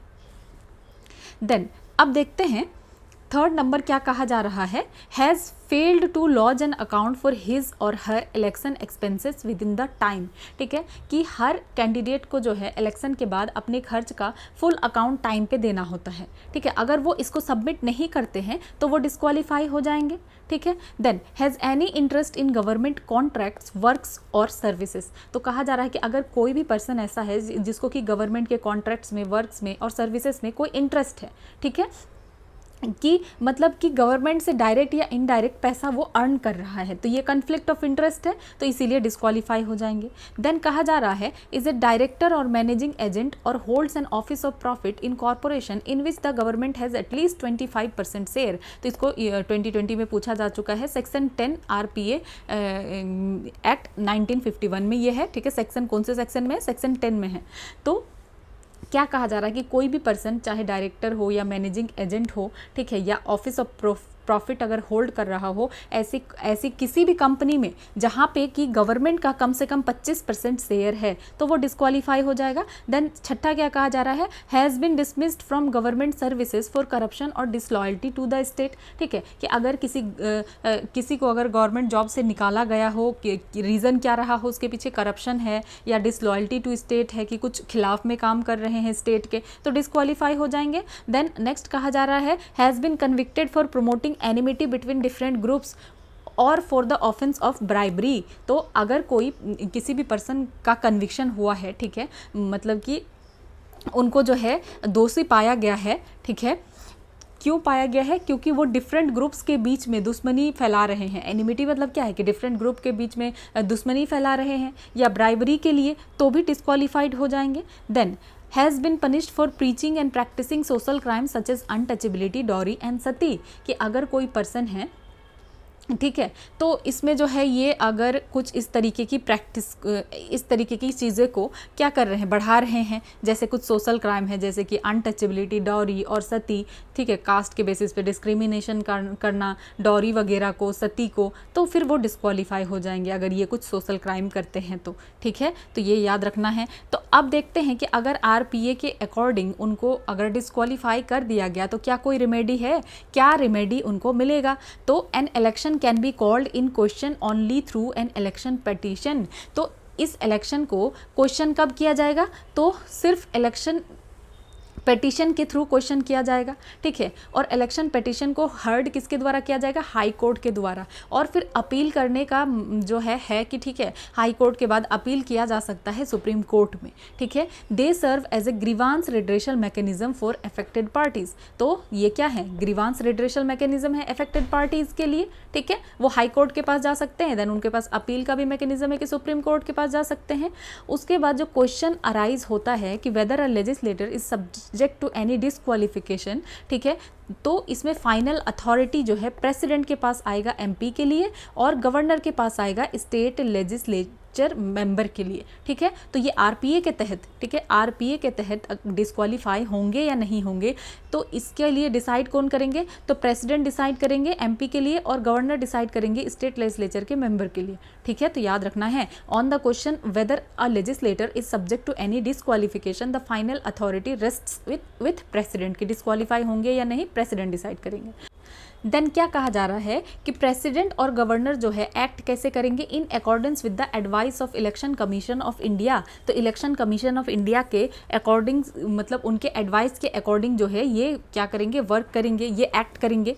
और जो जब इंक्वायरी होगी तो इलेक्शन कमीशन ऑफ इंडिया के पास पावर होगा सिविल कोर्ट का, ठीक है, वो समन कर सकते हैं और इन्फोर्स कर सकते हैं attendance of person, calling for and examining evidence, ठीक है। और डिस्क्वालिफिकेशन के बाद जो है इलेक्शन कमीशन में क्या कर सकते हैं? सर्टेन ग्राउंड पे वो रिमूव कर सकते हैं, डिस्क्वालिफिकेशन को रिमूव कर सकते हैं, या रिड्यूस कर सकते हैं पीरियड ऑफ डिस्क्वालिफिकेशन। तो ये कौन करेगा? इलेक्शन कमीशन, की डिस्क्वालिफिकेशन को ही रिमूव कर दिया या रिड्यूस कर दिया, जो डिस्क्वालिफिकेशन का पीरियड है कि इतने टाइम के लिए डिस्क्वालीफाई किया जा रहा है, इसको कम कर दिया गया। तो याद रखना है कि ये जो क्वेश्चन आएगा कि डिस्क्वालिफिकेशन होगा या नहीं होगा, फाइनल अथॉरिटी प्रेसिडेंट है एमपी के केस में, और गवर्नर है स्टेट लेजिस्लेचर के केस में, ठीक है। देन और जो है ये जो एक्ट करेंगे प्रेसिडेंट और गवर्नर, तो ईसीआई के एडवाइस पे ही एक्ट करेंगे, और ईसीआई जब इंक्वायरी करेगी तो ईसीआई के पास पावर किस चीज़ का होगा? सिविल कोर्ट का होगा। और डिस्क्वालिफिकेशन के बाद जब डिस्क्वालीफाई हो जाएंगे, ठीक है, आफ्टर डिस्क्वालिफिकेशन, ठीक है, कहा जा रहा है कि इलेक्शन कमीशन फिर क्या कर सकते हैं? वो रिमूव कर सकते हैं डिस्क्वालिफिकेशन को, या रिड्यूस भी कर सकते हैं पीरियड डिस्क्वालिफिकेशन का। ये चीज़ है, तो याद रखना है, ठीक है। तो ये सेक्शन के अकॉर्डिंग लिखा हुआ है कि किसमें क्या है। देन अब देखते हैं कि Lily Thomas versus union of India, इसमें क्या कहा गया है? Supreme court struck down section 8(4) of the RPA act, ठीक है, 1951। तो 8(4) को क्या किया गया? स्ट्रक डाउन किया गया, ठीक है। लीली थॉमस केस में सुप्रीम कोर्ट ने स्ट्रक डाउन किया। तो प्रीवियस लॉ क्या कह रहा था कि जो सिटिंग एमपी है, एमएलए है और एमएलसी है, ये कंटिन्यू कर सकते हैं ऑफिस में इवन आफ्टर क्रिमिनल कन्विक्शन, कि उनका अगर क्रिमिनल कन्विक्शन हो भी गया देन फिर भी वो जो है अपने ऑफिस में कंटिन्यू कर सकते हैं, अगर उन्होंने फाइल कर दिया है अपील विदिन 3 मंथ, कि 3 महीने के अंदर उन्होंने अगर अपील फाइल कर दिया है तो वो क्या कर सकते हैं? कंटिन्यू कर सकते हैं ऑफिस में। तो सुप्रीम कोर्ट ने क्या कहा रूलिंग में? Court declared this provision unconstitutional, कि ये प्रोविजन क्या है? अनकॉन्स्टिट्यूशनल है, और रूल किया कि that any legislator convicted for a crime and sentenced to at least 2 years of imprisonment loses there seat with immediate effect. तो सुप्रीम कोर्ट ने क्या कहा कि ये प्रोविज़न जो है अनकॉन्स्टिट्यूशनल है, और कोई कहा कि कोई भी लेजिस्लेटर अगर वो कन्विक्ट हो रहे हैं किसी भी क्राइम के लिए और उनको कितने टाइम के लिए सेंटेंस मिल रहा है, पनिशमेंट मिल रहा है, 2 साल के लिए, अगर 2 साल के लिए वो जेल जा रहे हैं, ठीक है, उनको इम्प्रिजनमेंट हो रहा है, तो वो अपना सीट लूज़ कर देंगे इमीडिएट इफेक्ट के साथ, मतलब उसी वक्त उनका सीट लूज़ हो जाएगा, ये कहा जा रहा है। देन उसके बाद देखते हैं disqualification on grounds of defection. तो 10th शेड्यूल के अंदर अगर डिस्क्वालीफाई होंगे तो क्या होगा समझते हैं, और ये अप्लाई करता है लोकसभा एंड राज्यसभा दोनों के ऊपर, तो समझते हैं क्या होगा। तो अगर डिस्क्वालीफाई किया जा रहा है 10th शेड्यूल के अनुसार, तो डिसाइड किया जाएगा यहाँ स्पीकर के द्वारा लोकसभा के केस में और चेयरमैन के द्वारा राज्यसभा के केस में, ठीक है, कि अगर 10th शेड्यूल की बात हो तब स्पीकर डिसाइड करेंगे लोकसभा के केस में, चेयरमैन डिसाइड करेंगे राज्यसभा के केस में, और जुडिशियल रिव्यू अलाउ होगा, कि हो तो होलहन केस में कहा गया कि जुडिशियल रिव्यू इसके ऊपर अलाउ होगा, ठीक है। और ग्राउंड क्या होगा डिफिक्शन का, कि ये डिस्क्वालीफाई क्यों होंगे, तो ग्राउंड देख लेते हैं। Voluntary giving up party membership, अगर वॉलेंटरली ये पार्टी के मेंबरशिप को गिव अप कर रहे हैं, ठीक है। देन वोटिंग और abstaining contrary to the party direction, तो विप जैसा कह रहे हैं, वोट करने कह रहे हैं, वो पार्टी के डायरेक्शन के खिलाफ वोट कर रहे हैं, अगेंस्ट में वोट कर रहे हैं, या वोट करने से मना कर रहे हैं, ठीक है। उसके बाद independent MP joins a party, क्या कर रहे हैं, इंडिपेंडेंट एमपी जो है पार्टी ज्वाइन कर रहे हैं, और जो नॉमिनेटेड एमपी है ये ज्वाइन कर रहे हैं पार्टी को आफ्टर 6 मंथ। तो नॉमिनेटेड एमपी क्या कर रहे हैं, अगर पार्टी को ज्वाइन कर रहे हैं आफ्टर 6 मंथ, और इंडिपेंडेंट एमपी जो है ज्वाइन कर रहे हैं पार्टी को, ठीक है, और या तो वो पार्टी जो है पार्टी डायरेक्शन के अकॉर्डिंग वोट करने के लिए मना कर रहे हैं, या वॉलेंट्री गिव अप कर रहे हैं मेंबरशिप को, तब भी वो डिस्क्वालीफाई हो जाएंगे, ठीक है, on grounds of defection under 10th schedule, ठीक है, ये कहा जा रहा है। अब नेक्स्ट देखते हैं वैकेटिंग ऑफ सीट्स, मतलब डबल मेंबर नहीं है, नो डुअल मेंबर, तो इसमें सीट कैसे वैकेट होगा समझते हैं कि आखिर सीट खाली कैसे होगा। तो डबल मेंबरशिप समझते हैं, आरपीए एक्ट के हिसाब से क्या कहा जा रहा है कि कैसे सीट वैकेंट होगा।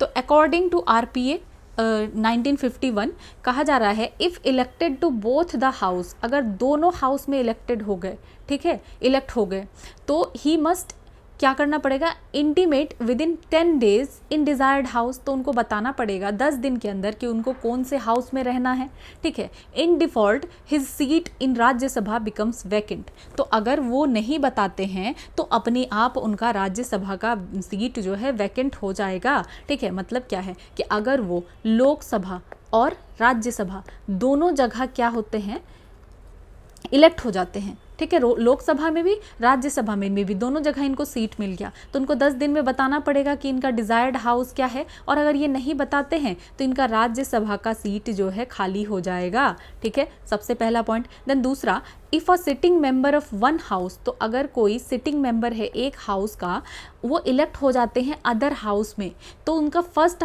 हाउस जो है वैकेंट हो जाएगा। कोई सिटिंग मेंबर कि वो एक हाउस के सिटिंग मेंबर है लेकिन वो अलग अदर हाउस में भी इलेक्ट हो गए हैं, तो उनका पहला वाला हाउस जो है वो क्या होगा, वो वैकेंट हो जाएगा। देन अब तीसरा condition, if a person is elected to 2 seats in a house, कि एक ही हाउस में वो 2 सीट पे इलेक्ट हो जाते हैं, ठीक है, जैसे लोकसभा में 2 सीट पे वो इलेक्ट हो जाते हैं, तो he should exercise his option for 1, तो उनको बताना पड़ेगा कि कौन से सीट पे उनको रहना है, अदरवाइज उनका दोनों सीट खाली हो जाएगा। क्या हो जाएगा, दोनों सीट खाली, ठीक है। देन कहा जा रहा है, if a person is elected for both parliament and state legislature, अब क्या हुआ कि यहाँ पे पर्सन जो है पार्लियामेंट के लिए भी स्टेट लेजिस्लेचर के लिए भी इलेक्ट हो गया, तो उसका सीट जो है पार्लियामेंट का क्या हो जाएगा, वैकेंट हो जाएगा, अगर वो रिज़ाइन नहीं करते हैं, ठीक है। If he does not resign his seat in state legislature with in 14 days, कि 14 दिन के अंदर अगर वो स्टेट लेजिस्लेचर वाले सीट से रिज़ाइन ना करे तो उनका पार्लियामेंट का सीट वैकेंट हो जाएगा, ठीक है। तो इस चीज़ को एक बार फिर से देखते हैं। कि अगर वो दोनों हाउस में सेलेक्ट हो गए तो 10 दिन के अंदर उनको अपना डिज़ायर हाउस बताना होगा। अगर वो अपना नहीं बताते हैं कि उनको कौन से हाउस में रहना है, ठीक है, तो उनका राज्यसभा का सीट वैकेंट हो जाएगा। ठीक है, अगर कोई सिटिंग मेंबर है एक हाउस के और वो दूसरे हाउस में इलेक्ट हो जाते हैं तो उनका पहला हाउस का सीट जो है वैकेंट हो जाएगा। देन तीसरा कंडीशन कहा जा रहा है कि अगर कोई ऐसा पर्सन है और वो इलेक्ट हो चुका है एक ही हाउस में लेकिन 2 सीट के लिए, ठीक है, तो उनको एक ऑप्शन अपने लिए चुनना पड़ेगा वरना दोनों सीट हाथ से चला जाएगा। ठीक है, देन कहा जा रहा है कि अगर कोई ऐसा पर्सन है जो कि पार्लियामेंट के लिए भी और स्टेट लेजिस्लेचर के लिए भी, ठीक है, दोनों जगह इलेक्ट हो जाते हैं तो पार्लियामेंट वैकेंट हो जाएगा अगर वो रिजाइन ना करे 14 दिन के अंदर उस स्टेट लेजिस्लेचर वाले सीट से। तो ठीक है, तो डबल मेंबरशिप के केस में ये होगा। ठीक है, इस तरीके से सीट खाली होगा। देन दूसरा जो है डिस्क्वालिफिकेशन के केस में कि जो कॉन्स्टिट्यूशन में कहा गया है, ठीक है, उस ग्राउंड पे अगर, ठीक है, उस ग्राउंड पे डिस्क्वालिफिकेशन हो सकता है। देन डिस्क्वालिफिकेशन हो सकता है 10th शेड्यूल के ग्राउंड पे। ठीक है, अगर डिस्क्वालीफाई हो जाए तो भी उनका सीट जो है वैकेंट हो जाएगा, खाली हो जाएगा। देन वो रिज़ाइन कर सकते हैं। ठीक है, तो by writing to chairman of Rajya Sabha और स्पीकर ऑफ लोकसभा, कि लोकसभा स्पीकर को या राज्यसभा के चेयरमैन को राइटिंग में, ठीक है, वो दे करके रिजाइन कर सकते हैं। चेयरमैन और speaker may not accept the resignation if he is satisfied that it is not voluntary और जेन्युइन। तो ये भी एक कंडीशन है कि हो सकता है कि चेयरमैन और स्पीकर जो है एक्सेप्ट नहीं करे उनका रेजिग्नेशन, अगर उन्हें लगे कि ये अपने मन से नहीं कर रहे हैं, मतलब वॉलेंट्री खुद से नहीं कर रहे हैं या ये जेन्युइन नहीं है, तो वो मना भी कर सकते हैं। तो ये अगर स्टेटमेंट आ जाए कि चेयरमैन और स्पीकर मना नहीं कर सकते, रेजिग्नेशन लेना ही पड़ेगा, तो नहीं, इनके पास ऑप्शन है। देन नेक्स्ट समझते हैं एब्सेंस के केस में। ठीक है, एब्सेंस में के केस में क्या होगा, member absent from all it's meeting for a period of 60 days without houses permission, कि मेंबर जो है एब्सेंट है 60 दिनों से बिना हाउस के परमिशन के, किसी भी मीटिंग में वो नहीं आ रहे हैं 60 दिनों से। ठीक है, और इस 60 डेज में इंक्लूड नहीं है, 60 days does not include any period during which house is prorogued or adjourned. तो उस 60 डेज में ये वो दिन नहीं है कि जिसमें जो है हाउस प्रोरोग्ड है और हाउस एडजर्न्ड है, मतलब बेसिकली वो 60 डेज वैसा डेज है जबकि हाउस एक्चुअल में बैठ के जो है अपना फंक्शन कर रही है, हाउस में मीटिंग हो रहा है। ठीक है, देन जो है वो एब्सेंट है। तो सिंपल सा आपको ये याद रखना है कि अगर 60 डेज तक एब्सेंट रहे बिना हाउस के परमिशन के और उस 60 दिन में जो है, ठीक है, 60 दिन में इंक्लूड नहीं होगा जो जब हाउस प्रोरोग्ड है या हाउस एडजर्न्ड है, तो वो सब दिन इंक्लूड नहीं होगा। एक्चुअल कौन सा दिन गिना जाएगा, जिस दिन में एक्चुअल में हाउस बैठ रही है, हाउस का फंक्शन हो रहा है और वो क्या है, एब्सेंट है। ठीक है, देन कुछ अदर केसेस देख सकते हैं कि मेंबर्स जो है vacate seat if election is declared void by the court. ठीक है, कि मेंबर जो है तब खाली करेंगे अगर इलेक्शन को कहा गया कि ये वॉइड है, कोर्ट के द्वारा अगर वॉइड डिक्लेयर कर दिया गया इलेक्शन को, देन अगर उनको एक्सपेल कर दिया गया, हाउस से निकाल दिया गया, और अगर वो प्रेसिडेंट और वाइस प्रेसिडेंट और गवर्नर बन जाते हैं, ठीक है, तो president, vice president or governor बन जाते हैं, तब भी वो मेंबर नहीं रह सकते हैं। ठीक है, तो ये भी अदर केसेस हैं। तब देखते हैं, constitution lays down no procedure to declare the election void. तो कॉन्स्टिट्यूशन में ऐसा कोई प्रोसीजर नहीं है जिसमें कि बताया गया हो कि किस तरीके से इलेक्शन जो है वॉइड होगा, और ये सारा मैटर डील किसके द्वारा हो रहा है, आरपीए एक्ट 1951 के तहत हो रहा है, which enables the high court to declare an election void.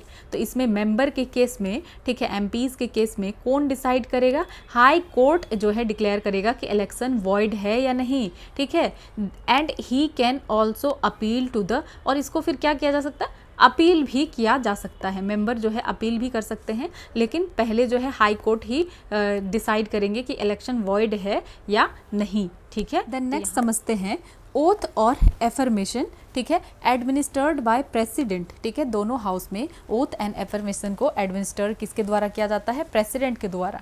ठीक है, कैन नॉट वोट और participate in house proceedings until oath is taken. तो ये बात याद रखना है कि ये पार्टिसिपेट नहीं कर सकते हैं हाउस के प्रोसीडिंग्स में जब तक कि ओथ नहीं लिया जाता है एज पर शेड्यूल 3। ठीक है। देन पेनल्टीज क्या लगेगा कि अगर कोई पर्सन है जो सिट्स और वोट्स विदाउट बीइंग क्वालिफाई, कि वो जो है क्वालिफाई हुए बिना जो है बैठे या वोट करे, तो उनको फाइन देना पड़ेगा, पेनल्टी भरना पड़ेगा। कितना? 500 rupees per day as per जो है RPA एक्ट 1951, ठीक है। देन सैलरीज एंड अलाउंसेस अगर देखें तो डिटरमाइन किया जाता है पार्लियामेंट के द्वारा आर्टिकल 106 में। और कोई भी जो है पेंशन का प्रोविज़न कॉन्स्टिट्यूशन में नहीं दिया हुआ है। पेंशन का प्रोविज़न, पेंशन को इंट्रोड्यूस किया गया है लॉ के द्वारा इन 1976, ठीक है। देन अब देखते हैं ऑफिस ऑफ प्रॉफिट के बारे में, कि इतने देर से हम बात कर रहे हैं ऑफिस ऑफ प्रॉफिट में रहेंगे तो डिस्क्वालीफाई हो जाएंगे। तो ऑफिस ऑफ प्रॉफिट क्या है? तो any position that provides salary, कोई भी पोजीशन जो कि सैलरी, अलावेंसेस और कुछ अदर फाइनेंशियल गेन जो है प्रोवाइड करे, तो ये ऑफिस ऑफ प्रॉफिट होता है, ठीक है। एम क्या है? ताकि कन्फ्लिक्ट ऑफ इंटरेस्ट को प्रिवेंट किया जा सके MP और MLA का, जो कि होल्ड कर रहे हैं गवर्नमेंट लिंक्ड पोस्ट्स को, ठीक है। तो कॉन्स्टिट्यूशनल बेसिस अगर देखें तो ऑफिस ऑफ प्रॉफिट के बारे में मेंशन है article 102 clause 1 sub clause A में MPs के लिए, और आर्टिकल 19, ठीक है, not 19, article 191 clause 1 sub clause A में, ठीक है, MLAs के लिए। और नेक्स्ट अगर देखें तो constitution and RP act do not define office of profit. तो क्या ऑफिस ऑफ प्रॉफिट कहीं पे डिफाइंड है? कॉन्स्टिट्यूशन में भी नहीं है, इवन RP एक्ट में भी ऑफिस ऑफ प्रॉफिट को डिफाइन नहीं किया गया है। देन डिस्क्वालिफिकेशन रूल अगर देखें तो legislator disqualified if they hold office of profit under central और स्टेट गवर्नमेंट अनलेस एग्जेम्प्टेड। तो जो है डिस्क्वालिफिकेशन हो जाएगा उनका अगर वो ऑफिस ऑफ प्रॉफिट होल्ड करते हो तो सेंट्रल और स्टेट गवर्नमेंट, अनलेस एग्जेम्प्टेड, कि अगर कुछ ऑफिस ऑफ प्रॉफिट को एग्जेम्प्ट किया गया हो कि ठीक है ये वाला ऑफिस ऑफ प्रॉफिट होल्ड किया जा सकता है, उनके अलावा अगर कोई भी ऑफिस ऑफ प्रॉफिट को होल्ड करें तो डिस्क्वालीफाई हो जाएंगे। देन लेजिस्लेटिव फ्रेमवर्क अगर देखें तो governed by parliament, prevention of disqualification act 1959 के तहत इसको गवर्न किया जाता है, और इसको 5 बार अमेंड कर जो है अब तक हो चुका है to add more exempted office, ठीक है। तो ये 5 बार जो है अमेंड किया जा चुका है ताकि और भी एग्जेम्प्टेड ऑफिस को ऐड किया जाए, ठीक है। देन 2006 अमेंडमेंट केस अगर देखें तो parliament prevention of disqualification amendment act 2006 exempted 55 offices, तो 55 ऑफिसेस को जो है एग्जेम्प्ट किया गया, और सुप्रीम कोर्ट ने अपहेल्ड किया कि हाँ ठीक है ये कॉन्स्टिट्यूशनली वैलिड है। तो ऑफिस ऑफ प्रॉफिट का सिंपल सा मतलब क्या है कि सैलरी, अलावेंस और अदर फाइनेंशियल गेन किसी अदर पोजीशन में नहीं ले सकते हैं, ठीक है, कन्फ्लिक्ट ऑफ इंटरेस्ट को प्रिवेंट करने के लिए। देन यहाँ पे अगर पार्लियामेंट जो है लॉ के थ्रू अगर कहती है कि ये वाला ऑफिस जो है ऑफिस ऑफ प्रॉफिट के अंदर नहीं आता है, देन ये चलेगा, ठीक है। देन अब देखते हैं system of elections to Lok Sabha, कि लोकसभा के लिए क्या इलेक्शन का क्या सिस्टम है, समझते हैं इसको। तो कॉन्स्टिट्यूएंसीज, कि हर स्टेट जो है डिवाइडेड है टेरिटोरियल कॉन्स्टिट्यूएंसीज में इलेक्शन के लिए, मतलब हर स्टेट में क्या है, हर स्टेट डिवाइड है टेरिटोरियल कॉन्स्टिट्यूएंसीज में, ठीक है। इलेक्शन होता है हर कॉन्स्टिट्यूएंसी में।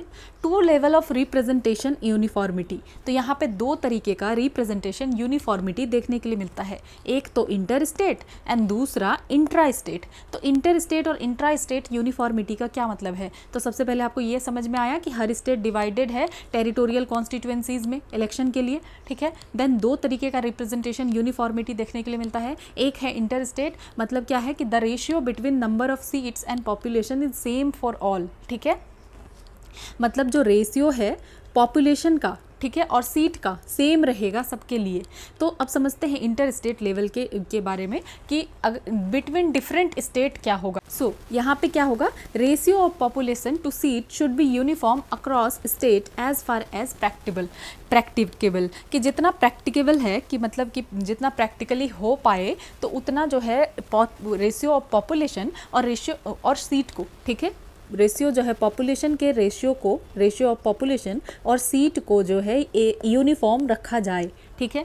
बिगर स्टेट को ज़्यादा सीट मिले और स्मॉलर स्टेट को कम सीट मिले, और हर MP जो है रिप्रेजेंट करे रफली सेम नंबर ऑफ लोगों को। तो इसको समझते हैं सिंपल एग्जाम्पल से, कि अगर 10 करोड़ लोग हैं, ठीक है, तो समझते हैं अगर 100 सीट हैं तो इसका क्या मतलब है कि 1 सीट पर 10 लाख पीपल, ठीक है। ये स्टेट ए की कहानी है कि यहाँ पे 10 करोड़ लोग हैं और 100 सीट हैं, तो इसका मतलब है 1 सीट पर 10 लाख पीपल।